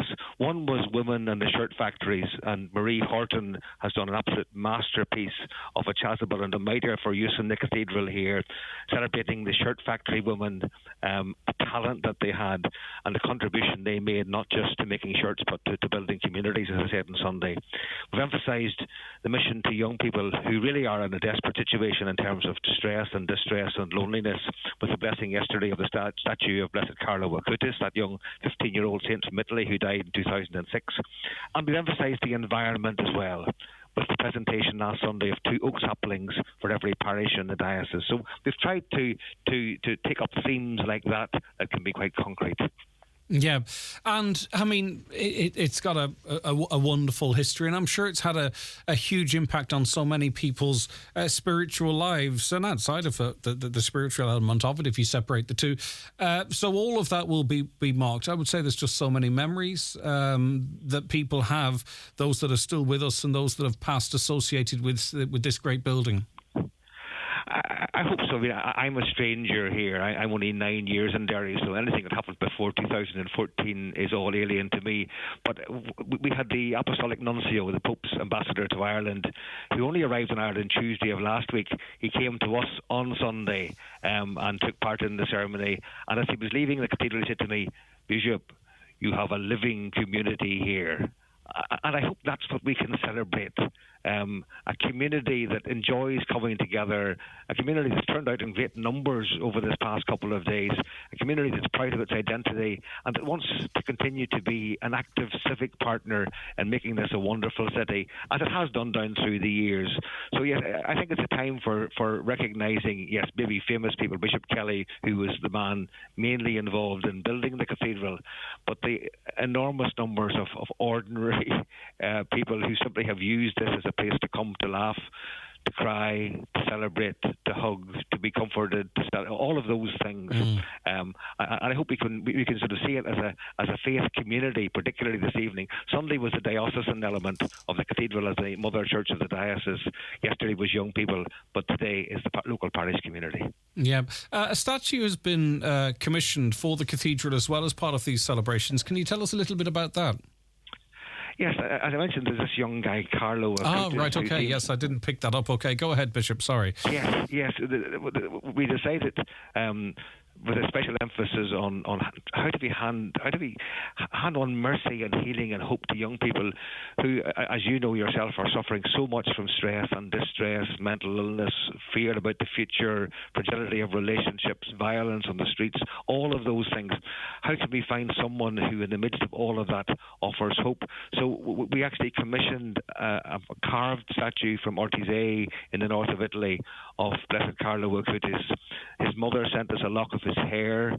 So we hope that it can become a place that will enable young people to find strength and encouragement and consolation, to believe that they too can be saints, and they, like many people before them, can be a blessing on the world by their commitment to justice, environment, to peace, to love, to forgiveness, to reconciliation, and all of those things. So it's meant to be just a symbol of that call to holiness that we want all young people to hear, to be heroes in their own time.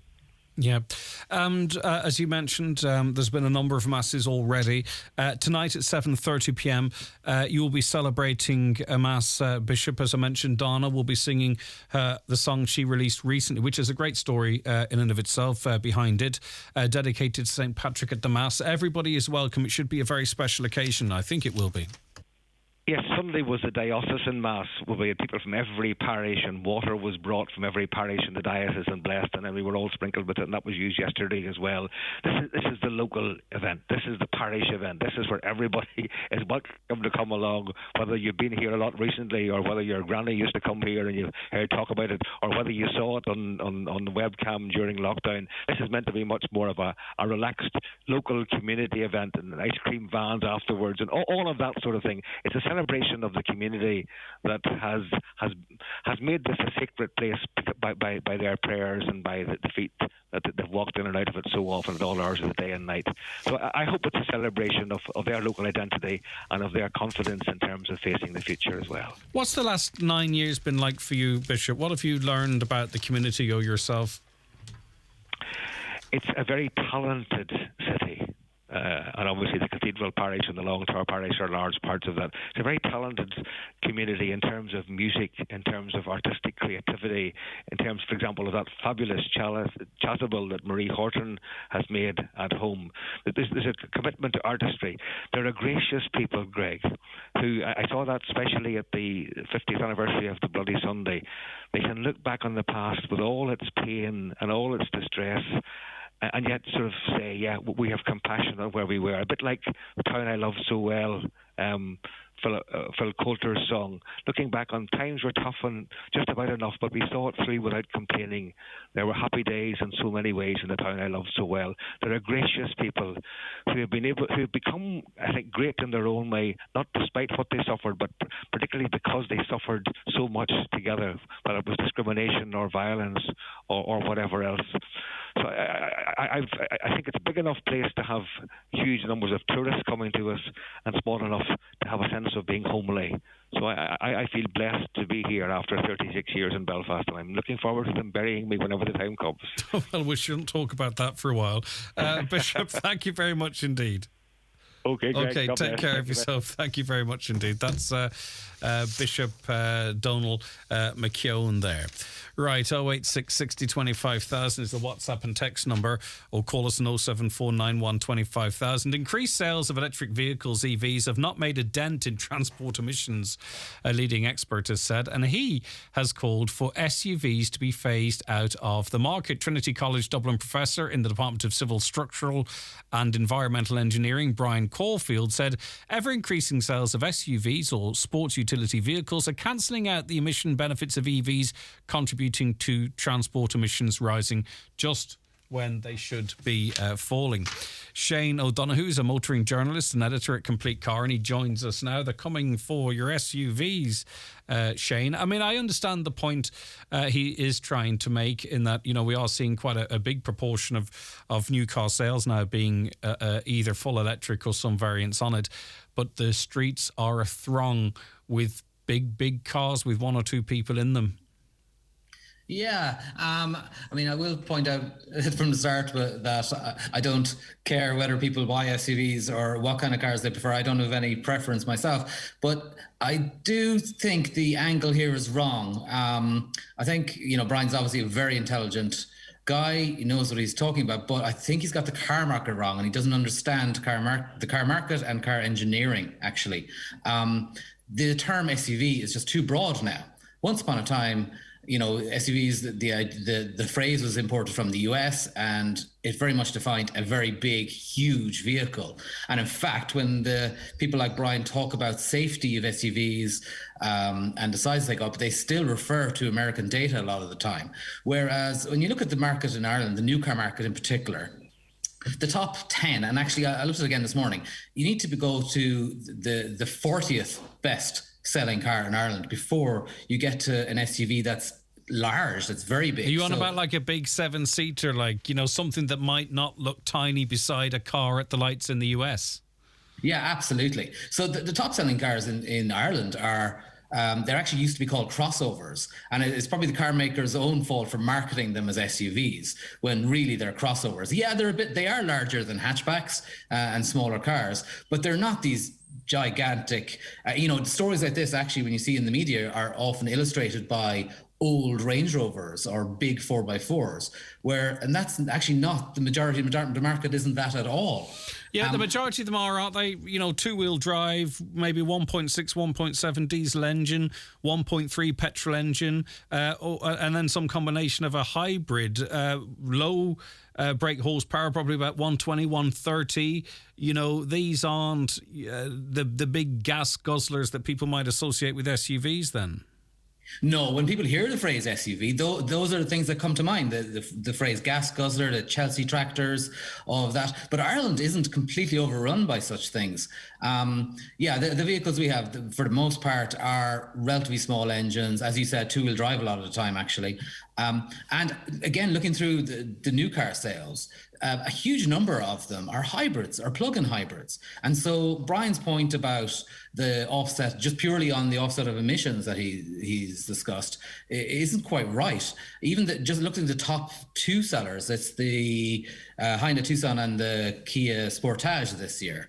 Yes, more than half of each of them are selling more diesels than anything, but nearly half in each case are hybrids or plug-in hybrids, and they come with very low emissions. Yeah. So his maths just don't add And up. also, too, I'd want to know, are they taking cars away from buses and lorries, if you know what I mean? Because I'd imagine just a slight pivot in the car trade, would that really have as big of an impact on the overall output of pollutants, I wonder? I don't know if he has figures only for cars or if it is across the board. No, I think in this particular instance, it seems to be, an anti-SUV message. And it's something that Brian in particular has been saying for a But we long love time. SUVs in this country, though. We do love. Brian obviously doesn't like them, and that's fine. But the Irish love an SUV. They're the most popular body shape at the moment, aren't they? Am I correct in saying that? It's kind of hard. The way the SIMI, the Society of Irish Motor Industry, defines body styles is a bit all over the place sometimes. If you look on its website now, it's saying that the hatchback is actually the top-selling body style in the country. But there's no doubt, look, you can't get away from the fact that SUVs or crossovers, realistically, are far more popular than they've ever been. But, what's the alternative? People are buying them for a reason. Okay, sometimes you will see people commuting and they're on their own in vehicles bigger than they want, bigger than they need, I mean. But most of the time, people choose a car that they need. So by banning larger cars or penalising people that buy larger cars, you're going to be penalising families, for instance, that really do need. But we were talking yesterday about the waste awareness plan, and about how we need to get into how we handle our waste. And I was putting it to my guests that, our stuff comes in packaging. It's not necessarily our fault. We don't want the packaging. We export on boats our recycled waste out of here. In other words, they ask us to do stuff all the time, but I think the powers that be need to do what they need to do. And one of those things in the area of motoring is proper alternatives. Like, we are just up the road here from Letterkenny, Shane, and if you want to get around Letterkenny, you probably need to take your car. We don't have, a modern electric bus service that circles the town a couple of times of an hour, that gives us a couple of years to sort of change how we think. If you live in Mallinhead, it's not easy to get to Letterkenny University Hospital if you need to. Do you know what I mean? So I think before they push us out of the vehicles, they need to be giving us fair alternatives, give us a fair crack of the whip, Shane. I think you've made that point yourself. Yeah, absolutely. That point's been made here before with you, Greg, that, this anti-car rhetoric is fine. And in an ideal world, we'd all be zooming about in electric trams or whatever. Absolutely. But the reality in Ireland right now, and you don't even need to go to Letterkenny, even very close to Dublin, the public transport is not good enough. It's not fit for purpose. A study out today, whilst you're saying it, ranks Dublin it's got the worst public transport in Europe. Of a capital city, that's right. Capital city, yeah. Well, yeah, absolutely, and there's no doubt about it. There's lots of talk about improving it, but it's taking a very, very long time, and that's just in the city. What hope have we for smaller towns in Ireland? And people need cars. We have to drop this anti-car rhetoric and instead encourage people to drive more efficient cars. To choose cars that are better for the environment. And yet within that, we need to accept that people need cars of a certain size sometimes. And also, we've got a free market. You can't just say everybody has to drive a micro car. It's just not realistic. Okay. Before I let you go, we were talking yesterday about some EU plans, it seems to be, to allow 16-year-olds drive cars. And we had a lot of people contact us, no one for it. And also to a couple of professional drivers who said having a limiter on a car would be problematic, because they, as lorry and bus drivers, it takes a lot of experience and time to actually to be able to drive with that limit on. But anyway, we got no one who thought this was a good idea. Do we have someone on the line today who thinks it's a good idea? In you, Shane? No, I'm afraid not. No, I'm absolutely strongly against the idea as well. Mainly for road safety reasons. I agree. I think the speed limit thing is completely unworkable as well. But yeah, mainly for road safety, I think it's a really bad idea. We've seen in other jurisdictions, for instance, in the US, where some states allow it, the fatality and crash rate among 16-year-olds, even in comparison to 18 and 19-year-olds, is significantly higher. All the data points to it being a really bad idea. That's it. That's a fait accompli, really, isn't it? That it shouldn't happen. If we have statistics that show an increase in fatalities, then that should be enough, shouldn't it? I don't know who's driving this or where it could come from. I mean, we don't have the roads, really, the multi-lane roads that you might need to accommodate someone ticking along at 45 kilometres per hour. It sounds like a disaster waiting to happen. Yeah, I agree. And in fact, the whole idea of it has come from countries that want to help mobility in rural areas. And, you know, those roads are even smaller and less safe again. So can you imagine somebody flying along on an 80 kilometers an hour road and come around a corner and suddenly there's, you know, a 16-year-old driving a car limited to 45 kilometers an hour? No, I think it's a really bad idea. Yeah, and let's face it, our traffic laws are a basket case as it is, and we can't even really figure out how to get scooters on the road or not. So I think us trying to figure out how to sort out 16-year-olds, that's, even if we wanted to, I think it's about 20 years down the line anyway. Yeah, there's so much we have to fix about the country and road safety on our roads before we should even consider such a thing. All right, listen, great to have you on the show as always. Thank you so much. Take care of yourself. That is Shane O'Donoghue. He's the motoring journalist and editor with Complete Car. Check them out online for more information. What do you all think about that? 08660 25,000. That's WhatsApps and texts from outside the Republic. 00353 8660 25,000. Give us a call on 07491 25,000 as well. We have Paul coming up after 11, taking your gardening questions. So if you want a question for Paul, get them into us now. We have seen rapid growth now. We're right in it, aren't we? We're in the fun zone in terms of getting outside. And even if you don't have a garden, maybe you've got a windowsill, maybe you've got a little space at a flat, a small balcony. Maybe you want to know if there's something you can do with that. You don't have to always have some big luxurious green space to ask a question of Paul. Right, okay, we are going to speak to another person heavily impacted by what's going on at Letterkenny University Hospital after this break. If you've been the victim of a crime, it can sometimes feel like you've been left in the dark with nowhere to turn for answers or support. But help is always available, no matter who you are or what your background. Victimscharter.ie provides information on translation services, explains your rights, and offers the support you need when you need it most. You have rights, you have support, you have a voice. Find yours in the Victims Charter. Brought to you by the Government of Ireland. It's the Right Price Tiles and Wood Flooring biggest ever sale. Up to 50% off everything in store. All tiles, all wood flooring, all outdoor slabs, cladding and bathware. Everything slashed in price. This sale is not to be missed. Right Price Tiles and Wood Flooring biggest ever half-price sale extended until Sunday. Why leave all the magic moments or great scenes you've captured on your phone sitting there or in the cloud when you can have them printed at McGee's Chemist? Using the McGee's app or one of the in-store kiosks, you can upload your photos from your phone, Google Photos, Facebook or Instagram and have them printed instantly within an hour or in by 10 and ready by 5. See McGee's.ie for more details. Hold your memories in your hand with McGee's Chemist, Letterkenny.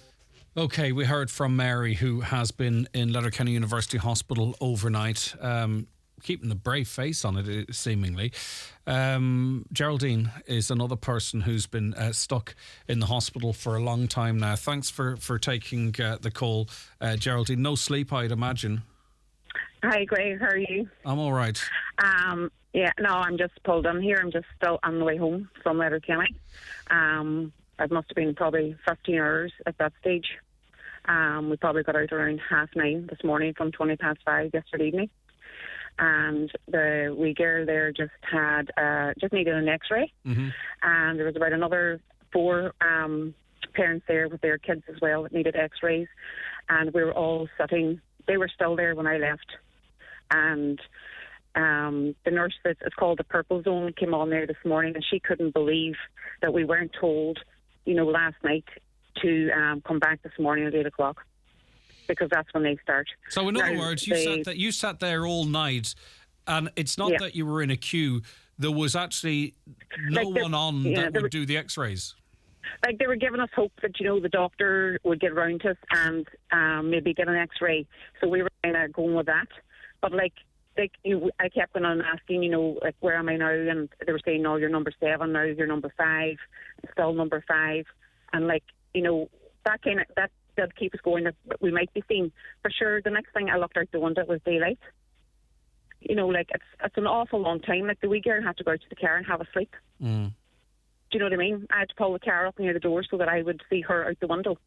She must have been exhausted and in pain too. So you went in at 20.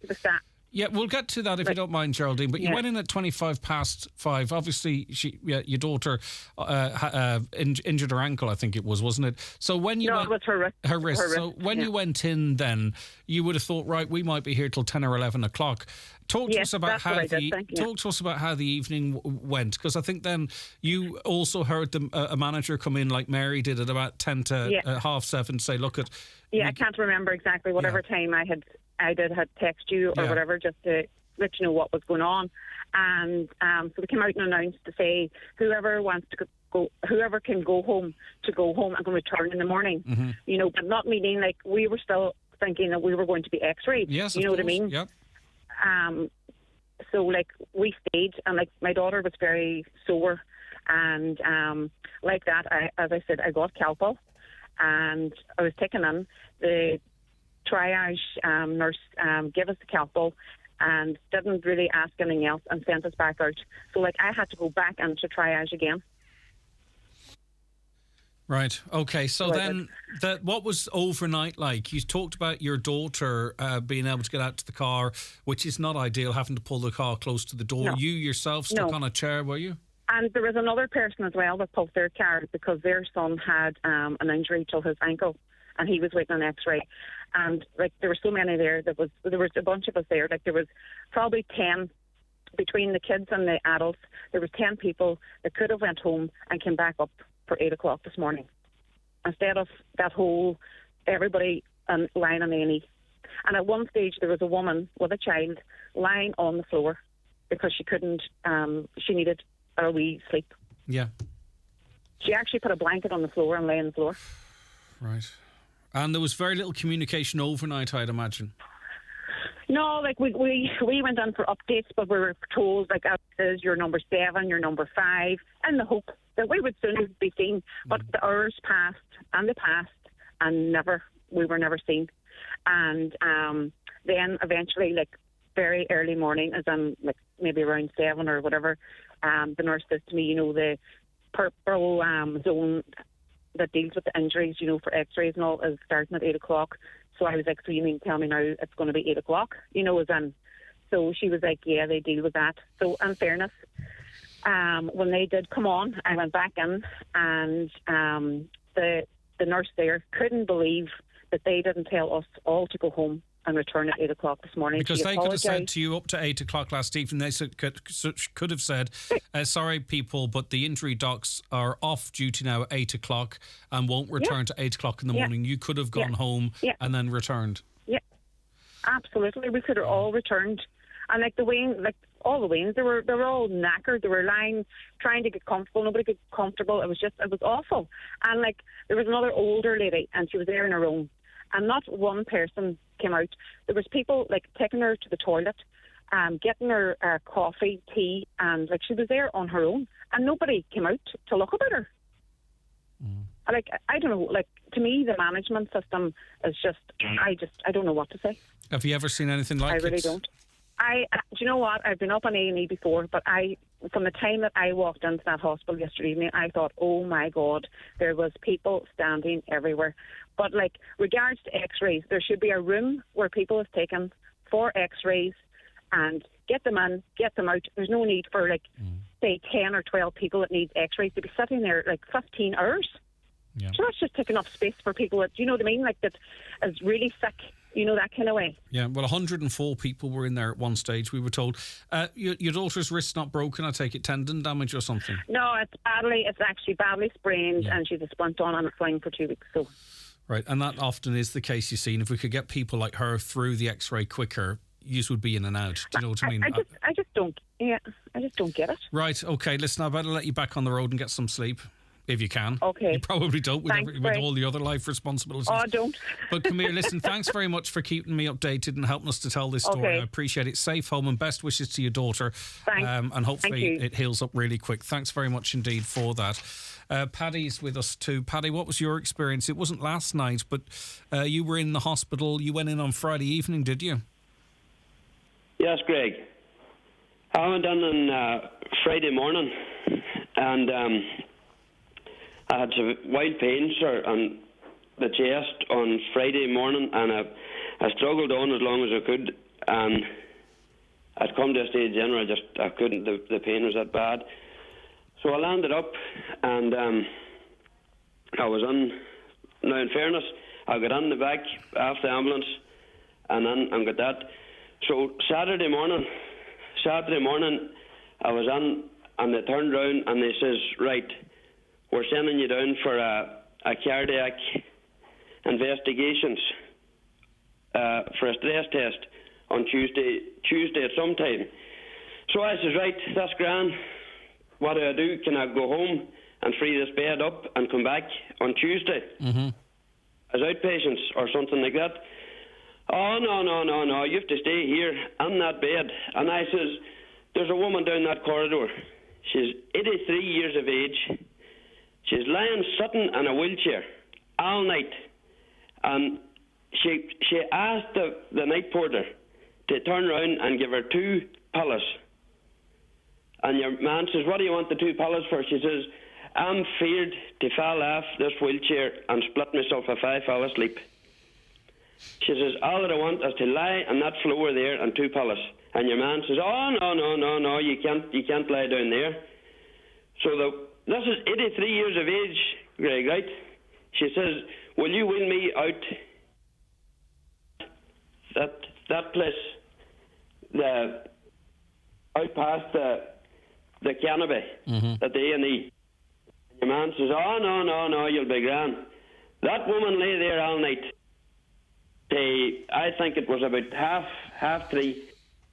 And then I was lying up in a bed that I didn't. I was well fit to go home and come back up Tuesday morning.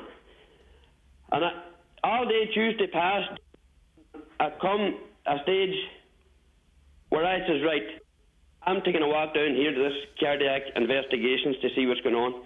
I walked down and I says to them, I says, Paddy Murphy here, I says, I was to get on and get a stress test done here today. And I says, she looked up the thing. She says, your name's not even on this. And just as that, I had to get out of there. I says, so you're saying that I'm lying in the bed all weekend, and I wasn't even booked in. The doctors didn't even book me in. The management in that place, Craig, has to go. And everybody in Donegal and around here needs to get behind this and drive this on now. Keep that drive, because there's people lying up there. That woman was it. It doesn't matter to me, but there's people there at 83 and 85, 90 years of age. That's cruel. So that is not humane at this day and age. And if it's money or whatever they need, take the money out of somewhere else and pump it into it. Like, it's not to say that it's a car or something else. That's people lying there, and the politicians are a waste of time here in this county here. Every one of them, and I would tell any one of them that pay their fish, and I'm telling it on live radio now. The whole thing, I have never witnessed this to what I witnessed at the weekend. And I come up, I was out the back then yesterday footing about, I was just poisoned lying in the hospital, and I come out to get something done. It's just, and then you're out of breath. They don't know, they never even done the test, and the thing's not even booked in. All right, so you're still... So I don't know, I don't know what's going on, you know. Well, Paddy, I know you're worried about other people, but look, make sure you're looking after yourself. If you had chest pains and you're short of breath too, do you know what I mean? You have to make sure that you look after yourself too, Paddy. Right. Okay. I know, Greg, but that's the management on the place. Okay. The management, like a man lying in a bed for Saturday, Sunday, Monday and all day Tuesday, and if I was there the day, I would still be sitting, and that thing wasn't even booked in. I went down to that Sean Murphy's office, and that man hasn't even rung. Like, I'm only, that's not, what do I tell you, I'm not, there's men on there with arms, whatnot, hanging off them. I'm not, you know what I mean? Thank God, but there's people worse off than me. Yeah, I get you. A lot worse off than me, and if they don't do something about it, that place there, that I took a walk around it. Yeah. The plaster is even hanging off the walls. There's dampness all through and the doors going in and out of the place. The place is a shams. All right, Paddy. A complete and utter shams. That's what that place is up there. All right, I have to head for the news. Paddy, make sure to look after yourself, will you? All right, Greg. No bother. Dead on. Look after yourself. Take care. Avril, stop playing with the Bunsen burner. Harry, does he look like he wants a face tattoo? Teaching kids what's right and wrong is important. That's why Bank of Ireland are teaching over 418,000 students in primary and secondary schools the financial literacy skills that will help them get it right in later life. Because your financial well-being is our priority. Register your school today. Search Bank of Ireland Schools. Bank of Ireland. Begin. Bank of Ireland is regulated by the Central Bank of Ireland. Fantastic value at Homeland Letterkenny Garden Centre this Saturday, 6th of May, with a Garden Super Saturday. Summer flowering bulbs and all roses, buy two, get one free. Heavy duty 6-seater picnic bench, only €179. Gas barbecue now only €179. Shop in store at Homeland Letterkenny with expert advice from our experienced team. Offers mentioned available this weekend only. The groom goes free. The groom goes free. Yes, you heard it. The Groom's Room.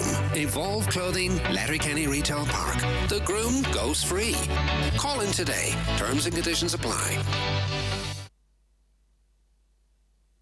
Cutting through the spin. The 9 till noon show on Highland Radio.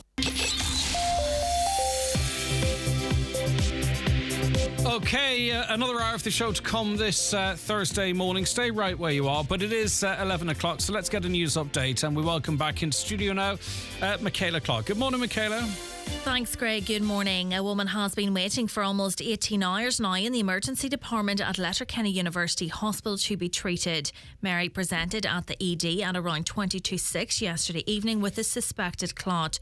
She told the 9 till noon show that after waiting on a chair in the ED overnight, she is still waiting to be seen by a doctor.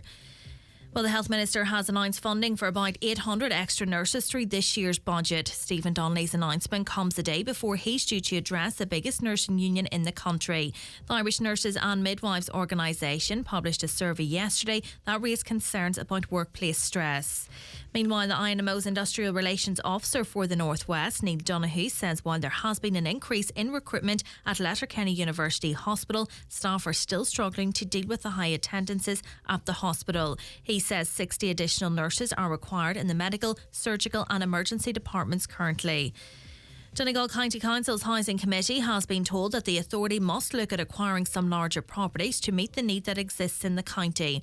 The call came from Councillor Jerry McMonigal, who told members that there are many larger families on the council's housing list who will not be catered for under the council's current building policy. A failure by government has forced people with disabilities to spend an extra €9,000 a year on transport. That's the claim from the Regional Technical Group of TDs as it renews its call for the greater grants and support for those with mobility. The Cahirlock of the Lifford Stranorna Municipal District says the closure of the Castlefin Credit Union is a huge blow. The Ballybuffet and Stranorla Credit Union announced that the service in Castlefin would cease to operate on July the 2nd due to the termination of its tenancy at the premises. Efforts are being made to secure an alternative building. And zero pesticide exceedances were identified in public drinking water supplies in Donegal last year. It marks a significant reduction in the number of exceedances for pesticides in public drinking water supplies in the county. Those are the latest headlines. We'll be back with an update again at 12 noon. OK, Michaela, thank you very much indeed. Sleeves rolled up, mayo on the chin, your mates side-eyeing the fancy bun, saving the crispy coating crumbs for last. Now that's how you know it's good. The McCrispy from McDonald's with 100% chicken breast fillers for those that know chicken. Oi, that's mine. From 11 a.m, subject to availability. All right, lots of you messaging in, as you can imagine. We're going to take a break from those calls in a moment just to answer all your gardening questions, so stay right where you are. But just I want to get to some of these comments. Why aren't people going straight into Altnagelvin? My mother was seen in 15 minutes with no wait. I'm not really quite sure how that works, to be honest with you. Not the less of a wait, just going to that hospital instead.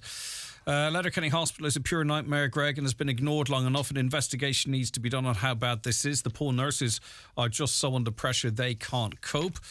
That woman in the ED, Mary, that is, it's a ridiculous system, they say.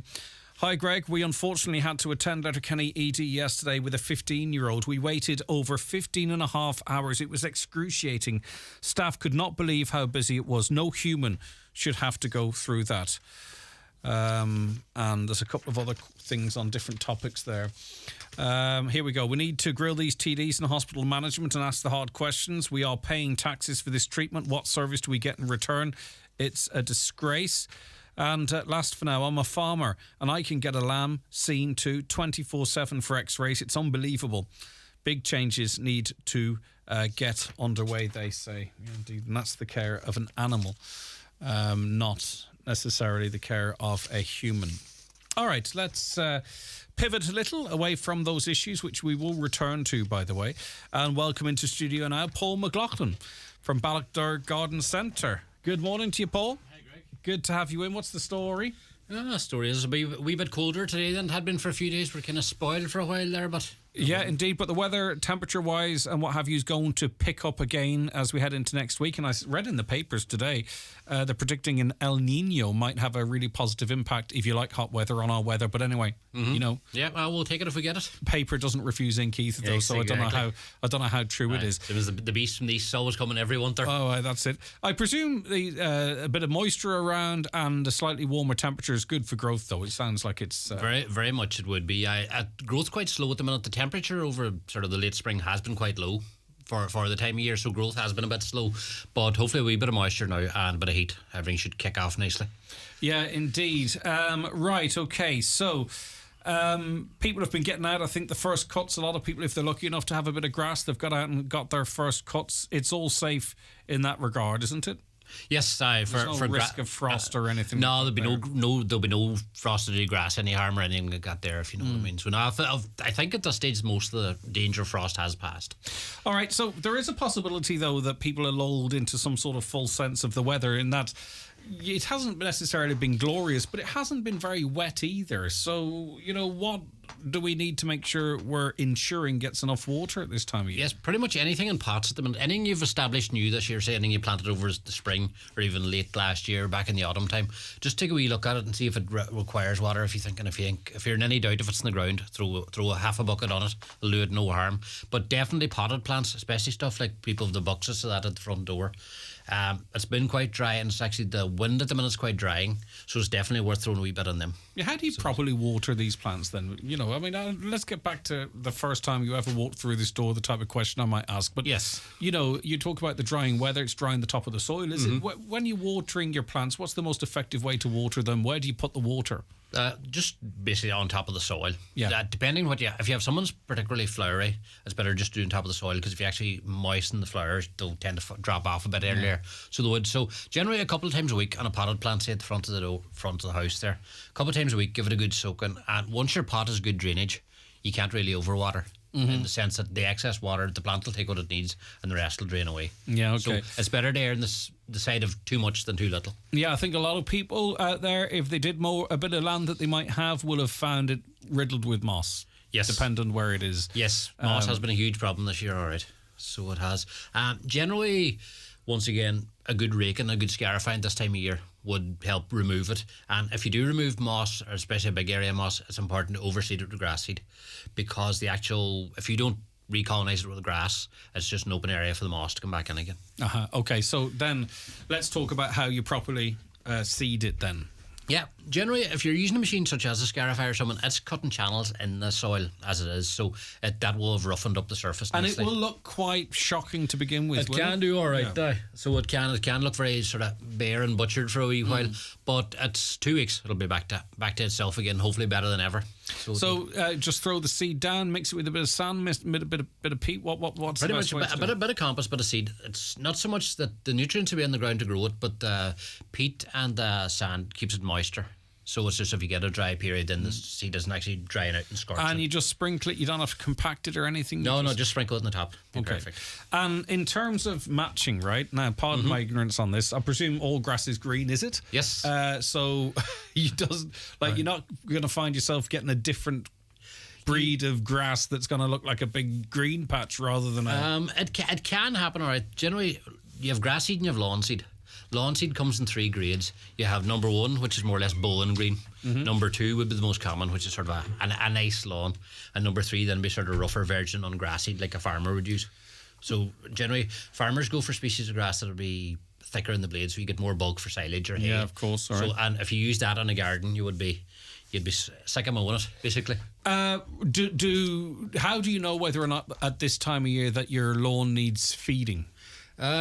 Generally, if you're going to be taken out, I'd sort of assume at this stage that it probably does, unless it's a lush green bowling green, if you know what I mean. But the notion would be sort of assume that you do. If you're in any doubt, take a couple of pictures, drop into your local garden centre, and they'll be able to advise you on what would be best.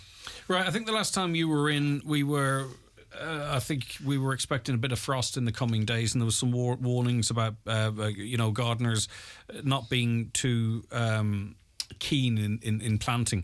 So what's the story now with bedding plants? Bedding plants, I would cautiously say you're good to go. Yeah. I would definitely said that last night. Today it's a slightly different story. The fact that the ones picked up a good bit, if you were to put baskets out with tender plants in them, it would actually, there'd be in slight danger. You better keep them a wee bit sheltered. But for the most part, for the danger of frost to be grand, the only sort of caveat I would put on that would be the marigolds or cosmos, sort of African-based plants like that would be particularly frost. They'd want a few more degrees at night to be to be confident of them now. But if you have like sort of first communion season, people have weddings coming up, so I would, if you have an occasion coming up, I would certainly put out the baskets. But if you can afford to waiting a week at this time of year could actually stretch your plants almost a month at the back end. Right. Of the so year. when we talk about potted plants, sorry to rehash old questions. We are talking. That's window boxes, hanging baskets as well, isn't it? Yeah. Right. Okay. Right. Fruit trees. Fruit trees, yes, hugely popular at the moment. Since COVID, they've actually been hugely popular. Right. They've sort of had a re-emergence of them, if you know. So we have apples in the apocalypse. Is that the pretty much? Okay. Your apples and your cherries and stuff like that. But no, fruit trees. The climate in Donegal is particularly suited to growing fruit trees. They tend to do very well. So they do. So actually, your apples, cherries, plums, and pears. Pears can be easy to grow, but they can be quite hard to get to ripen because we don't have the correct degree of sunshine. But they're trees for the garden. Even if you have a small garden, they're a great tree for that because you get blossoms at this time of year and you have the benefit of getting the fruit at the back end of the year. Yeah. Any particular place in the garden to plant them?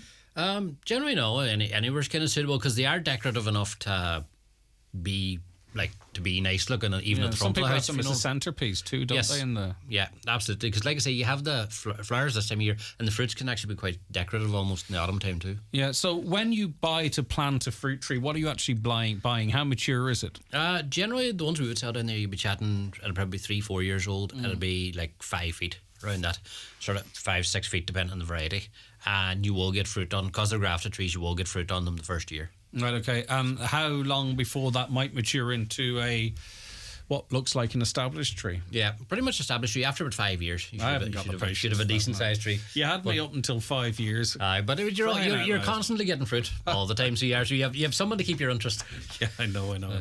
And in terms of how you, and obviously during the purchase process, the customer would be advised, but how do you plant that in your garden then? Yeah, pretty much it'll come in a pot or a bag. Yeah. Just bring it home, dig a hole sort of the same depth as the pot, about twice as wide, break up the soil nicely, add in a wee bit of fertiliser, and you're good to go.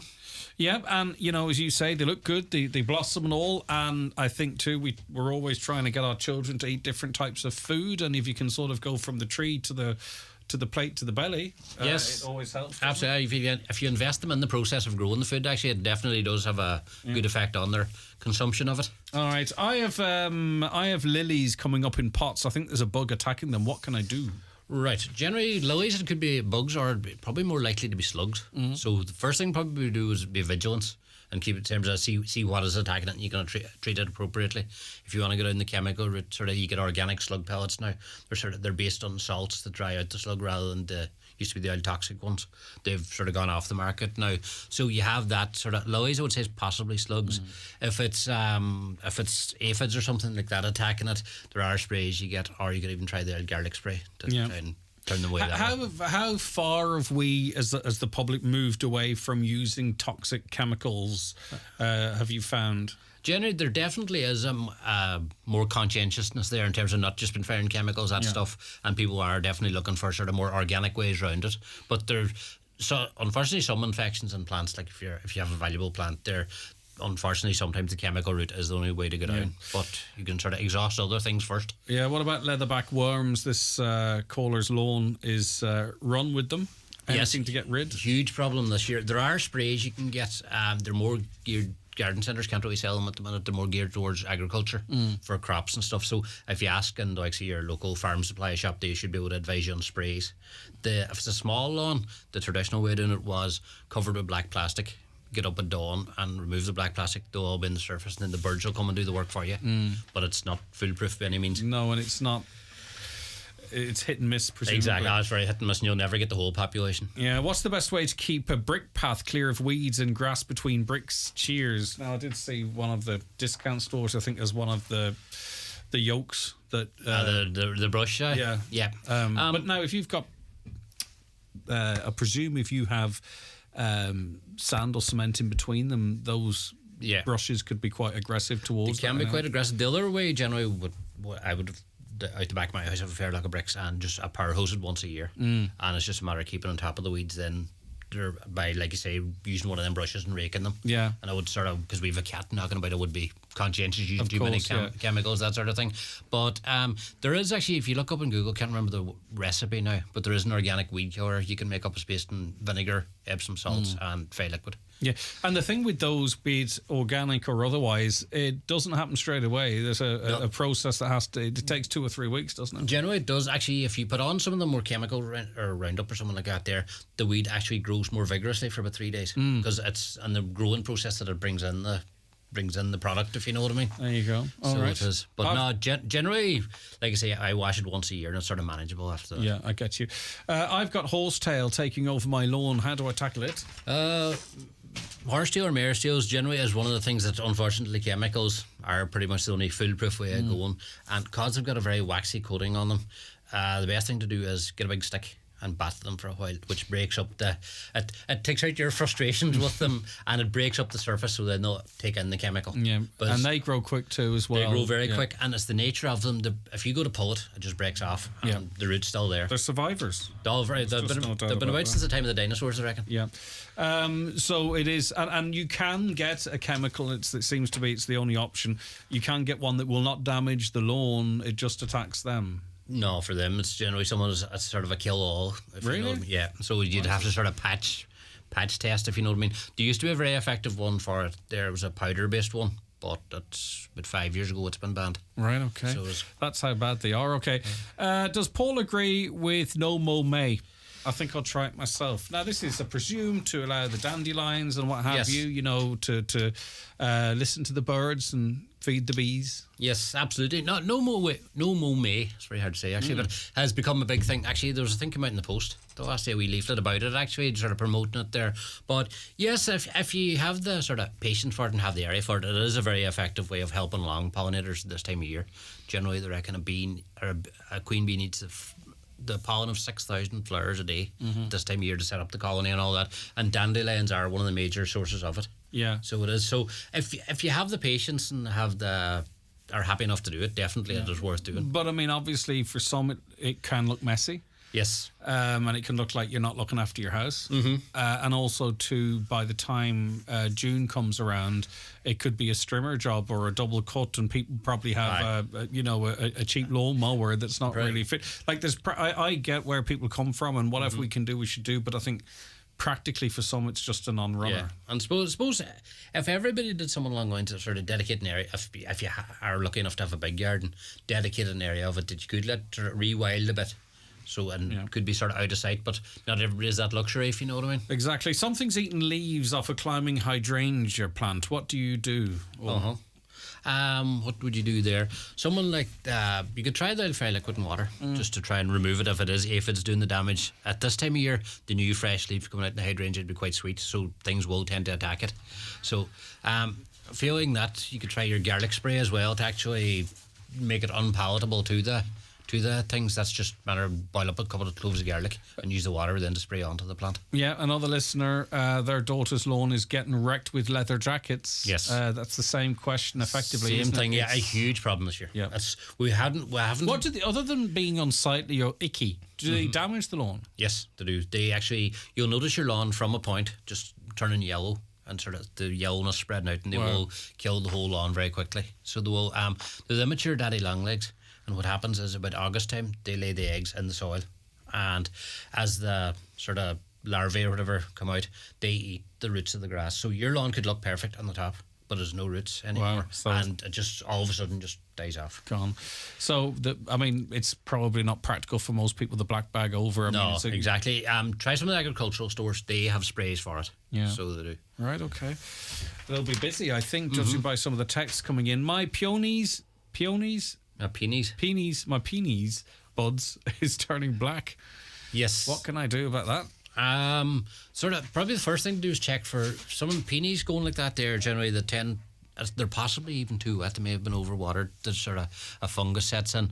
But just check for sort of the water level. Make sure they're sort of thing. But they can be a fickle enough oil thing anyway. So they can. Okay. And once again, if you're in any doubt, take a couple of pictures and bring it into your local garden centre. What time of the year can I plant a large magnolia tree? Could you ask Paul, please? Yeah, magnolias supposed to actually magnolias come out sort of February, March, but once a plant's in a pot, you can pot it any time of year. So the only time I'll tell you not to do it... The planting has really already happened, isn't it? If it's in a pot. Pretty much, yeah, exactly. The only thing I would tell you not to do sort of month of July, August, because it's very dry and it's hard to establish plants. So, but pretty much any other time of year, you'd be perfect. Is it too late to prepare my soil for the summer months now? Absolutely not. It's perfect time. So it is. Is mulch the same as compost? Mulch and compost, they'd be sort of intertwined slightly in the sense. So mulch is finely ground up grass, is it? No? Pretty much. People can use different things like bark mulch. You can use bark of trees. So generally a mulch is used to decorate the top of a bed or even to suppress weeds, whereas compost is actually a food to actively grow in the thing. So the likes of bark would work as a mulch, but it wouldn't work as a compost, whereas compost can work as both. All right, soil in pots. People might be taking them out now, and the old soil is there. It looks quite dark brown. Looks good to go. Yeah. But how often should you replace soil in pots? Replace soil in pots, I suppose it depends on the size of the pot. Yeah. Generally, and what you're intending to grow. Because if you're doing something like summer bedding, you want a good return out of them. So you need a good bit of nutrition. So replace, if it's a very large pot, I would leave about a third and replace 2/3. If it's a small pot, I would replace the whole lot. And mix it, or just leave? No, leave the stuff at the bottom. Right, okay. So it's just sort of, it's working as a sump to hold water more than actually having nutrients in it. But if you are redding them out, be very careful. Check around the rims and stuff for slug eggs. Something like that there. All right.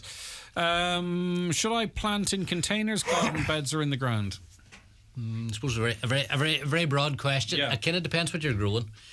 Flowers are something to get if you're lacking space. Pots do work very well, and even for sort of herbs, vegetables, stuff like that. But if you have the space for them, garden beds are probably, you can grow sort of bigger, more impressive plants. But once again, the thing, go into your garden centre and ask them what you intend to grow, and they could advise you on the best sort of spot for them. And there's lots of people listening to us today that might live in a flat or an apartment or an upstairs section of a house that don't have any outdoor space. There's absolutely no reason why they can't get involved in some of what we're talking about. If they've got a window or even just a small little balcony or something to add a little bit of colour and freshness to the house. Funny, you can actually even, going back to the fruit trees, trees there, you actually get fruit trees now geared towards balconies. Yeah. They have two varieties, the one for pollination, and they only get to about 1 metre high, but you will get a decent amount of fruit out. Right, cute too. All right. Which flowers last the longest in the summer? Last longest in the summer, generally bedding plants like that. If you're going perennials or someone on the ground, Geums would be hard to beat. It's GEUM. They're very good. The will flower from now right up to almost Halloween. Yeah. But if you're looking for someone for pots or baskets, if no one say towns or even around pubs, there you see the massive big baskets. They're all based in trailing petunias, which are sort of the star of the show for the summer. Yeah. So if you're doing up baskets that day, would be the direction I'd be going. Yeah, but to maintain that longevity, regardless of whether it's the long-lasting ones or not, it does require deadheading and care, doesn't it? Exactly. Sort of watering is key. Obviously, if they're allowed to dry out a couple of times, it really takes the life out of them. So keep an eye on the watering, keep an eye on the deadheading, and you should get them right up to Halloween or after. What's the best way to deal with the green foliage left after the daffodils have finished flowering? Yes, common problem when everybody's tempted to mow them off, which is the wrong thing to do, because that's the energy from the sun has been stored in that greenery, and it wants to find its way back down to the bulb again. So if you want to speed up the process, the other way was just to tie a knot in them. It sort of takes the height down off them and makes them rot back down into the bulb a bit quicker. But no, just if you can avoid it at all, don't be tempted. If you want them back for next year. Exactly. Okay. How do you clear invasive ivy? Invasive ivy, once again, depends if it's on a wall or on a tree or something like that. The best thing to do is actually cut it off at the base, with a saw or something like that, and actually leave it alone then for maybe a month or 6 weeks.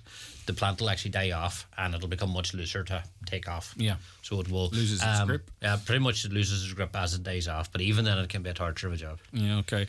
And just back to the lawns finally. Can you get rid of moss on the lawn without raking it? Generally, there is a sort of newish products been out the last couple of years. There's a product called Mobacter. You spread it on the lawn. It's sort of like a fungal element to it that eats up the moss, but I've used it before and it tends to work. It works okay if you have a very slight case of moss. If you have a heavy case of moss, it's not as effective. The moss wins. Pretty much, yeah. So, unfortunately, I doubt the oil rake's the best. All right, the best so option. What's the buzz in garden centres across the region now? Are you starting to see people coming in? Yeah, funny, the last 2 weeks since the good weather's come along, it's actually been very busy. A lot of people just sort of doing their spring tidy up. It's been a wee bit late, if you know what I mean, and vegetables and all is still a big thing, even sort of into tomato season. Strawberries and all is very, very popular at the minute, and in the next couple of weeks then it'll be just all about the bedding plants. Yeah, okay. And you've been working to get them ready for quite some time now. Pretty much, they start the last week of March. We start getting the bedding plants ready, and they're sort of continuously coming from that on, and they're some ready to go already, but for the most part it's sort of into the middle of May, so prime time for them. Excellent. Okay, listen, Paul, thanks very much as always. I really appreciate you calling up, and I think we got through pretty much 95% of the questions that had come in. We'll see you again soon. Thank you very much. All right, that's Paul from Ballochdower Garden Centre. We'll be back with more on the 9 till noon show after we take a break. Stay where you are. The county's #1 talk show, the 9 till noon show on Highland Radio. What's red, white, and cost between 8 to 12 euros? Every wine in Centre's exclusive Wines We Love range. That's what. There's over 10 to choose from. Old favourites like Don Simon Sauv Blanc or a Pata Negra. And soon to be new favourites too, like Unjoran Rosé or an Ocho y Medio Malbec. Feels to me it sounds like time to pop into Ireland's largest off-licence. Centra. Live every day. Enjoy alcohol responsibly. Are you ready for the big show coming to town? Then mark your calendars for the Balmoral Show, sponsored by Ulster Bank. Join farmers, foodies and families for 4 fun-filled days in the Icon Exhibition Centre, Lisburn. Get up close with the animals, explore the latest technology and sample delicious local food and drink. Don't miss out on the agricultural event of the year. Book your tickets now for the Balmoral Show from the 10th to the 13th of May at balmoralshow.co.uk. See you at the show. Highland Radio time checks with Expressway. Travel Route 32 from Letterkenny to Dublin when you book online and travel for less. Expressway, bringing you the time at... With everyone looking to shrink their bill these days, Dunnes Stores gives you more ways to save with Double Savers. First, you'll save in the aisles when you fill your trolley with fantastic low prices across thousands of great products. Then you'll save again at the till with our 10/50 grocery vouchers. Shrink your bill today and get a trolley worth €54.66 for just €44.66. Double Savers from Dunnes Stores. Always better value. Terms and conditions apply. Voucher can be used in next grocery shop of €50 or more. Hi, Paddy here at Shane Conley Cars in Donegal Town. Are you looking to upgrade your car? With Shane Conley Cars, you'll find makes and models for every budget. Great finance options, and we also accept trade-ins. Check out ShaneConleyCars.com or call into us at Shane Conley Cars from Lonaher Road, Donegal Town. Jake's famous All-American Burgers has crossed the Atlantic and is now in Kelly's American Roadside Diner. Always tasty, always fresh, and so damn satisfying. Call in now for a taste of Southern hospitality at Kelly's American Roadside Diner. Okay, you're very welcome back to the show. On to it is Marion McDonald, who is chair of Moville Tidy Towns. Good morning to you, Marion. Thanks so much for taking the call. Thank you, Greg. Right, you just went through a bit of a public consultation period recently, didn't you? And some interesting, if not maybe surprising findings. Yeah, that's quite true. The main finding was the dog violence. And I mean, it's just unbelievable. Every day, you get people. We have a lovely shore path, and it's packed with people in wheelchairs, prams, walkers, and the dog filing is just unbelievable. So we got funding from Pobble, and we have got all the things necessary, and we have got signs up all over the green reminding people to lift the dog poo after them. Yeah, and it's not just that. There's signage being erected, as you mentioned, waste bags, which of course have to be disposed of responsibly as well. You're trying everything here in terms of trying to persuade people to do the right thing. That's right. Yeah, that's true. And it's probably only just a handful of irresponsible dog owners, if that, who are responsible for this, because we know the majority of dog owners are very responsible. Yeah, well, we find that all the time. We have a lot of responsible dog owners, but then you get the odd person in that comes, and they're just not responsible at all. All right, so where are these dog bags available? Because they've been made free for a while, haven't they? Or at least they've been made available. They're available beside the new play park in Moville at the entrance to the green, and then there's others over there at Lafferty's Lane, and there's disposable bins for these bags as well. So when was all this? When was this all launched, Marion? It was just at our meeting the other night. Right. Okay. So a lot of this has to be put in place yet, does it? Well, everything is available now in the resource centre in Moville, and then we meet every Saturday morning at 8:30. And we meet outside the Cosy Cottage or at the resource centre, and anybody wants anything or wants to help us in any way is quite free to come along. All right. But it might take a wee while, I suppose, before we find out if these initiatives actually fix the dog fouling problem, particularly in the Shore Path and Bath Green areas.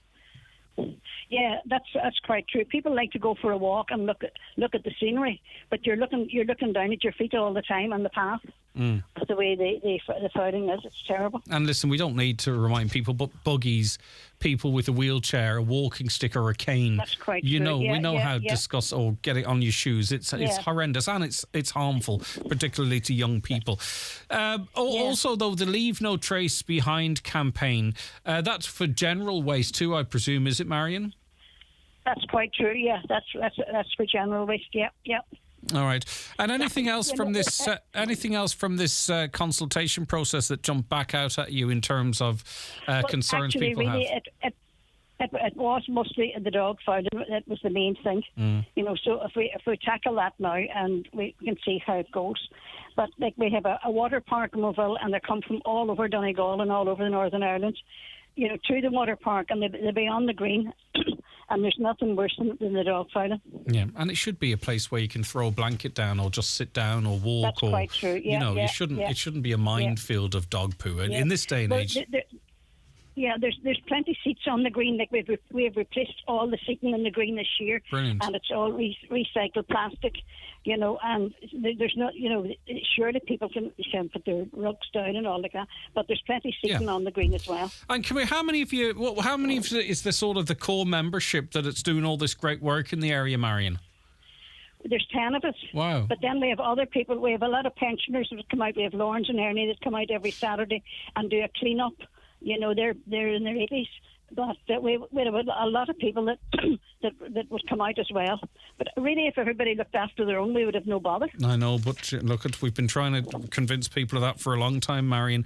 And you mentioned too that volunteers are always welcome. So talk to me about when everyone can meet up. Well, we're there every Saturday morning from 8:30.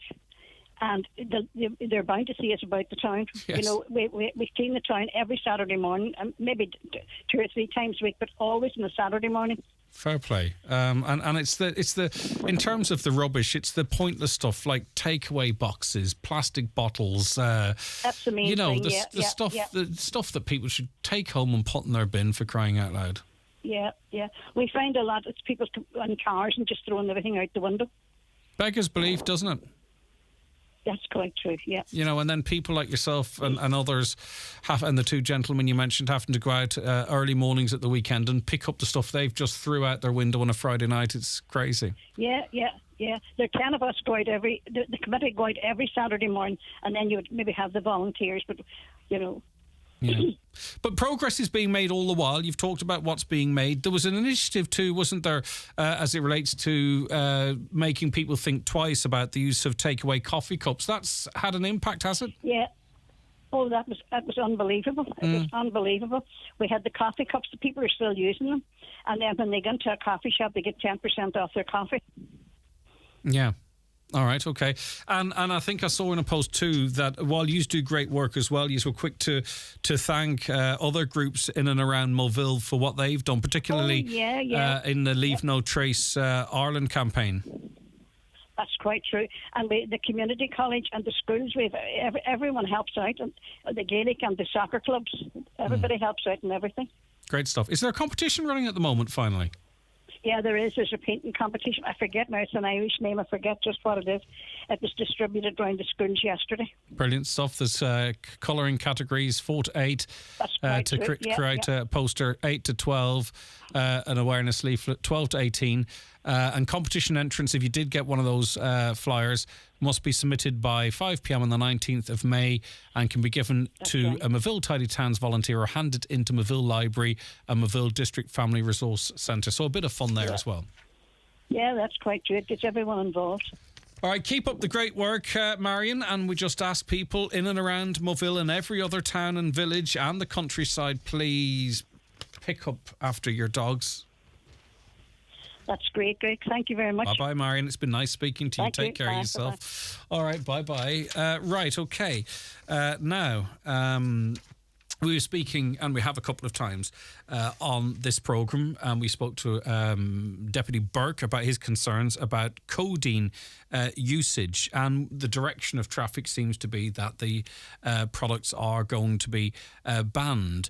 Margaret O'Doherty is a regular guest on the show of Rafo Pharmacy, and she joins us on the programme now. Margaret, thanks for taking the call today.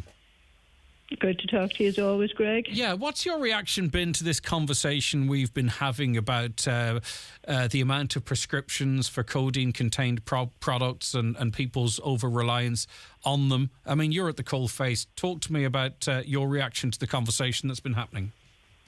Yeah, well, unfortunately, I didn't hear your conversation with Deputy Burke, so I can't comment on that. But certainly some of the headlines we've seen over the last couple of days have been quite worrying for people who are taking these medications and who are being prescribed them by their doctors for very good reasons. A lot of people are suffering. They suffer from chronic pain. They suffer from acute pain. They need to have pain relief, and they need to have safe and effective pain relief. Mm-hmm. And that's why they go to their doctor, and that's why they get a prescription for it. So it's worrying for them when they see headlines suggesting that, you know, everybody's addicted to these drugs, which just isn't the case. Yeah, so codeine or the tablets that people might be taking, it becomes like a dirty word, and they think they've got a problem when actually they're being properly prescribed a medicine that they need. Exactly. I mean, there is a stigma with taking any medicine, and people don't take painkillers, you know, for what they don't have a reason to take them. People do suffer from, there's a lot of chronic pain out there, particularly with long waiting lists for operations, waiting lists to see physiotherapists. the only option that doctors have to offer them is, in most cases, a painkiller, and in many cases, codeine is the most appropriate painkiller for them. And in that case, they don't need to be, having added worry about, will I be able to get medication that is working for me and that's helping me? Yeah. Are there separate groups of people, and maybe you can sort of give us an idea, Margaret, like there are those, are there not, though, that perhaps their pain has eased and they feel they're reliant on codeine tablets and will continue to go for a prescription? That's one. Group A, they may exist or not, you'll let me know. And B, people that have a dependency on the over-the-counter tablets that do contain codeine. There, for some people, is there an issue that we need to look at then, but at the same time not make people feel like criminals for taking tablets that they actually need? Exactly. I mean, there's no doubt that codeine is an addictive medicine.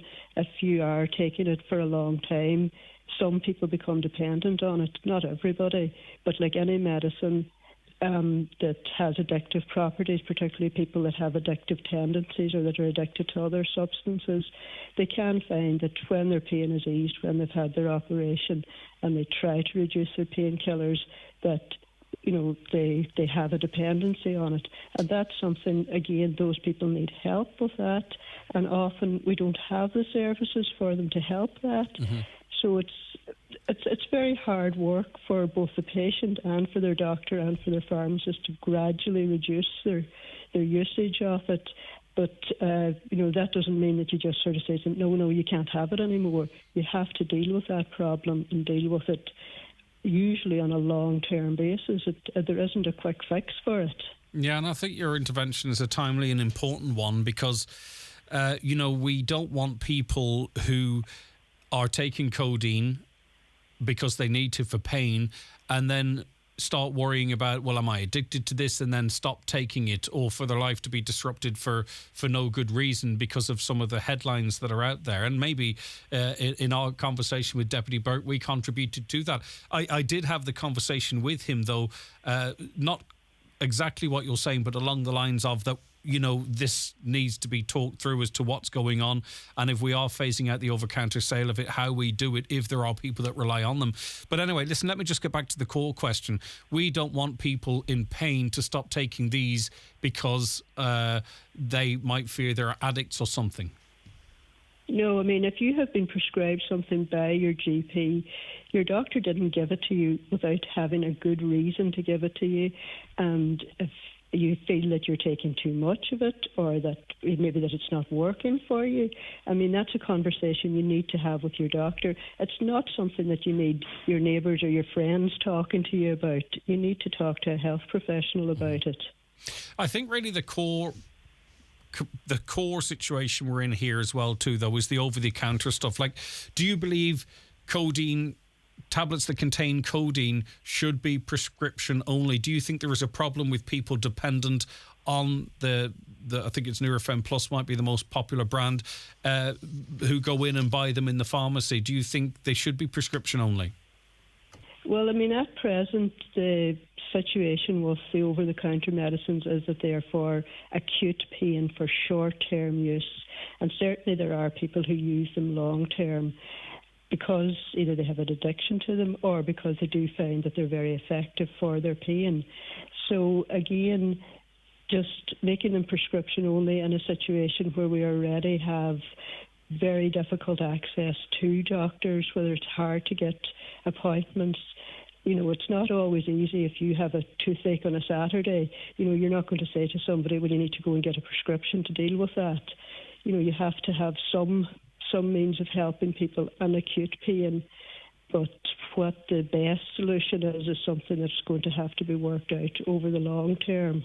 Not, we can't do it just overnight. And when we talk about the addiction that people might have, how does that present itself, Margaret? Do you know, how do people know that it is these tablets that they feel they need to take in the case where there is an addiction there? Is it if they don't have them for a while, do they feel off, or how do you know how that presents itself? Well, I mean, any addiction is that if you try to stop taking something, you get physical and psychological effects. Your body tells you that you need this medicine, and your mind tells you that you need it. You need your fix, so to speak. So that's how people are affected, and they will go to quite extreme methods to get hold of whatever it is they're addicted to. No more than an alcoholic will do their best to get hold of alcohol and do whatever it takes to get hold of it. So people will come in with stories about fictitious illnesses or pains that they have, that they need this medicine. People will forge prescriptions. People will go to doctors and try to get prescriptions. So all that does happen. But those people are the minority. They're not everybody that's taking the medicine. There are a small minority who do need help. But that being said, though, Margaret, can we ignore, and I know you're not ignoring, I mean, can we as a society ignore the statistics which show there's been a 22% increase in the number of prescriptions for medicines containing codeine in 10 years? Last year, 1.1 million prescriptions for the pain relief and codeine drug were issued through the public medical schemes last year. So that's not all of it. We are a population of 5+ million. Is that not a very, very high figure that would point to, or else there is an incredible amount of people living with chronic pain in this country? It's one or other. Well, it's both. I mean, to be honest with you, a lot of people do live with chronic pain, and the fact that our health service isn't able to deal promptly with people who are in pain, who are suffering from arthritis, who need hip replacements, who need other forms of care. They've had their operations postponed. Those people have to have pain relief, and that's driving. In my opinion, that's what the biggest driver of the increase in demand for pain relief. And when you talk to people, they'll tell you that that's why they need it. Okay, a caller probably sums up much of what we've been talking about here. I agree with Margaret. It's not fair to be tarred as an addict when I'm living in constant pain. And I don't think those of us who, might have an occasional pain, you might get a toothache or a pulled muscle or something, and you know how horrible that pain is. But I don't think we can understand what it's like for people who waking up every morning, who possibly don't sleep at night because they have pain, be it from a road traffic accident, a work accident, a farm accident. People live for years, decades, with that chronic pain, and they have to learn to manage it. And most of them have figured out their own way of doing it. They don't talk about it. They often don't, because they know that nobody really wants to listen to what it's like for them. So it's very hard for those people, when they have figured out some way of just about coping, to then have a suggestion that their mechanism is going to be pulled away from them. Yeah, and I suppose these headlines lead to questions like this as well. If prescribed codeine and have never took it before, would Margaret recommend taking it or trying an alternative? Now, they've been prescribed codeine by their doctor, so presumably the advice, Margaret, would be to take it then, obviously. Absolutely. Yeah. I mean, if there was an alternative, I presume your doctor would have given it to you, or you would have tried it already. Very few people get codeine, certainly not regularly, for as a first line. It is a second line treatment for people who haven't responded to other forms of treatment, or that they're not available for them. I was prescribed a drug, methotrexate, for rheumatoid arthritis. On the 5th day, I passed out in my bathroom. As a result, the doctor prescribed sulfadine for pain, for hip replacement, pending in the future. Now what, they say? Well, exactly. I mean, that's a person who obviously needs adequate pain relief, and it's not fair to frighten those people. It will still be available to them. Yeah. There's no doubt about that. I agree. There's no question about it being taken off the market completely or anything like that. And that's a fear that, I don't want people getting that idea. There may be restrictions. It may be slightly more difficult to get it, but certainly the people who need it will still be able to get it. And even the deputy himself, who surprisingly didn't know, he's been on a health committee for years, didn't know about its availability availability in the north or not. But anyway, hopefully they brief themselves on all. That doesn't surprise me Yeah, at all. but I just hope that they, if they are making these decisions, that they actually brief themselves on really obvious stuff like that. But be that as it may. Certainly, I mean, if we saw restrictions here, you would see people travelling to the north, travelling to Britain, going to wherever they can get the stuff. I mean, already people travel to the north because it is more easily available over the counter than it is here. Yeah, okay. So, as I say, I hope they know all of that stuff before they make decisions. And also, he did say that it's probably going to take quite some time. I have a feeling we'll talk about this for a little while and then it'll go off the agenda again. My daughter was on Sulfadol for a broken bone and had a bad reaction to the codeine. It made her very sick and affected her liver. But again, obviously that's something you go back to your GP with and they look for an alternative, I presume. Exactly. I mean, like any medicine, it doesn't suit everybody, and you have to find what works for you. And for some people, it will be codeine-containing medicines. For other people, it won't be. Okay. Right, okay. Thanks for bringing a little bit of balance to that conversation. And it's noted to myself, I think, for future conversations I have on this as well, Margaret. So that's the importance, I think. Thank you for chatting to us and just giving us a different view on it. It's very much welcome. Not at all. You're welcome anytime, Greg. As always, of course, Margaret. You're a wealth of knowledge. Thanks very much indeed. Margaret O'Doherty there, who is a pharmacist and regular contributor here to this programme as a panellist on our Friday panel. And as I say, always seems to talk sense.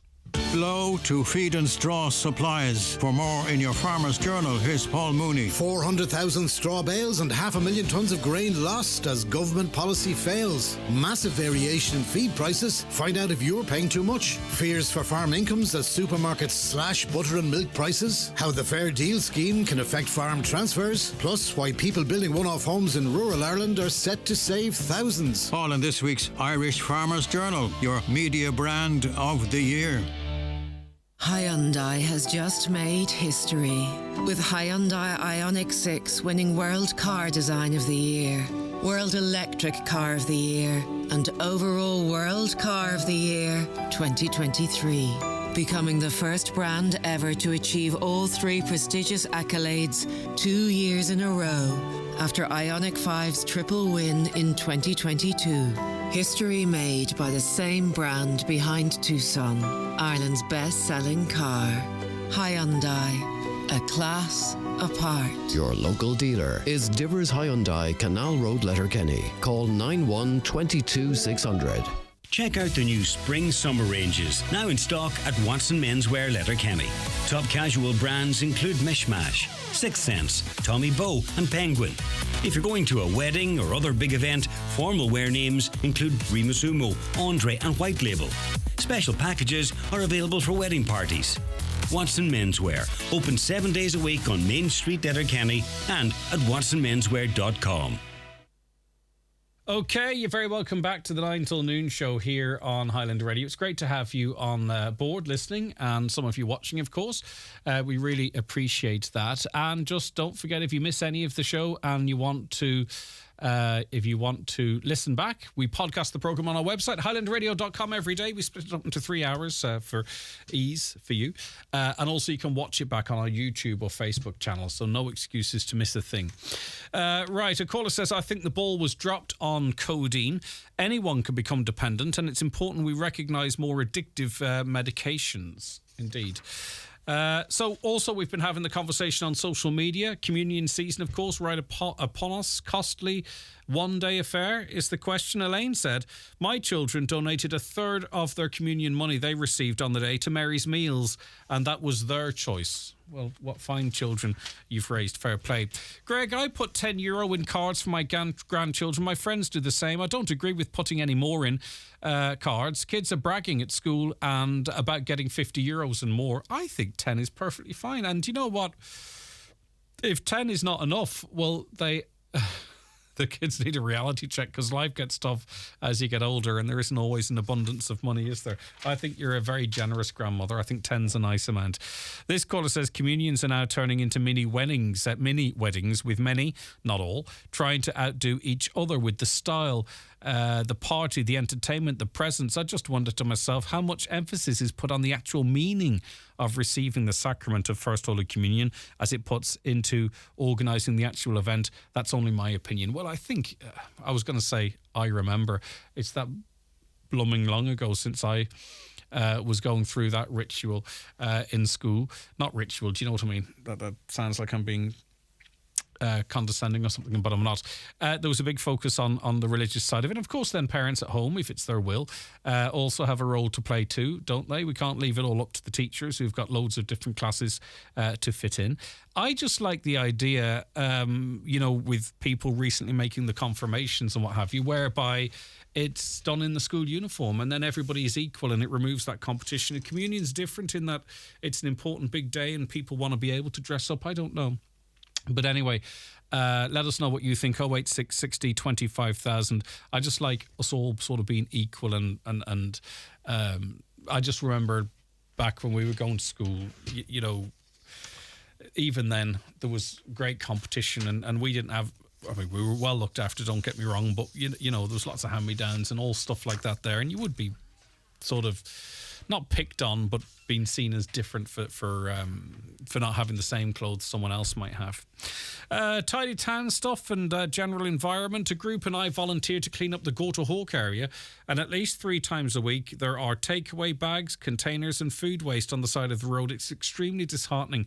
I'm from Crawley. I go for a walk every day. There are dogs roaming freely and their owners do not care to watch them firstly and secondly clean up after them. And I talked before about being on beaches and dogs running wild and pooing everywhere, and I don't know, it's not the majority, it's a minority, but people seem to think that their dogs run the place. I don't know what the story is there. Some people, a small amount, okay? I'm not anti-dog owners or anything, please don't get me wrong.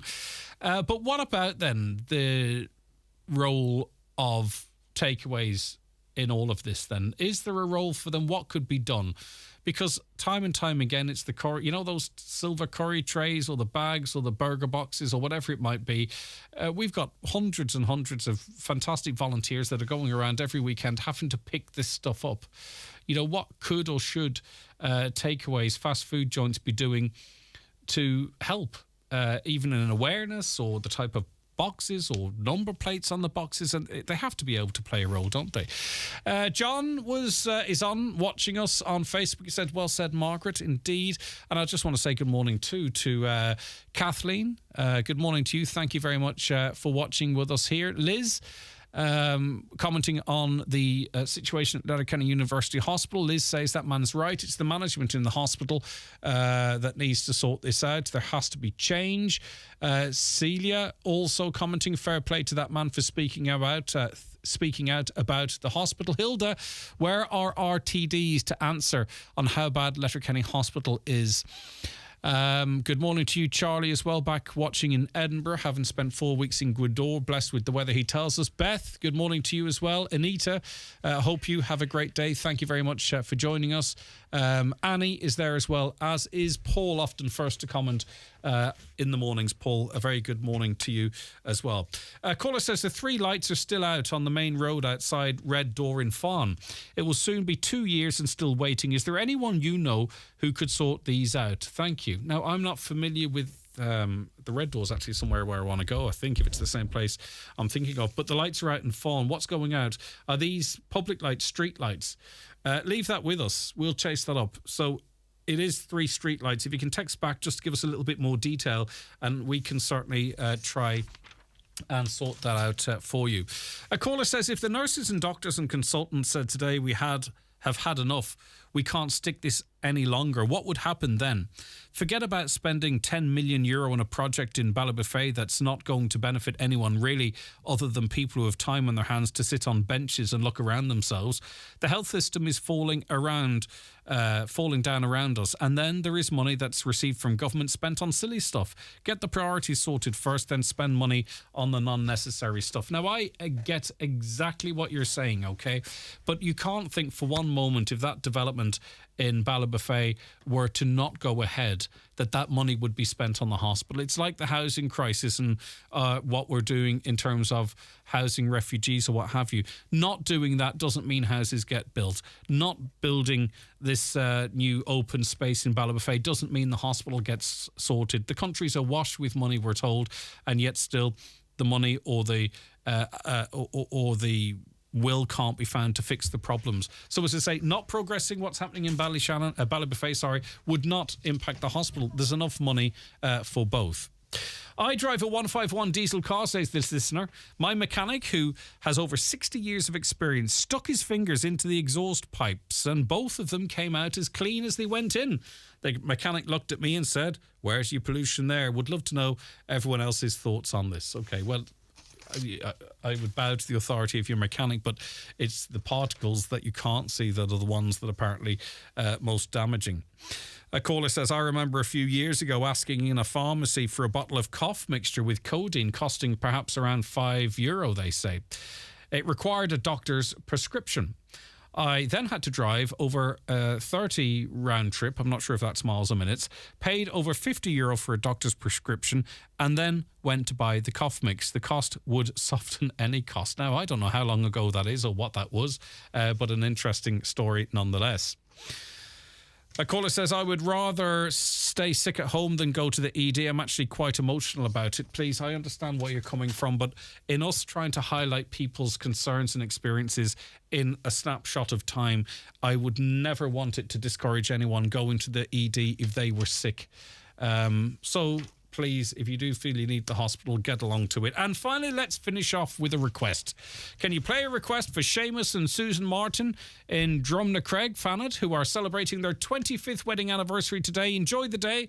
Lots of love from Una and Kathleen. Okay, thanks to Niamh and Donna Marie working on the show. Thanks to you for listening. We're back with you tomorrow morning with the Friday panel from 9. Tune in for that, but don't go anywhere yet because John Bresson's just around the corner. At Centra, feel good and shop smart with great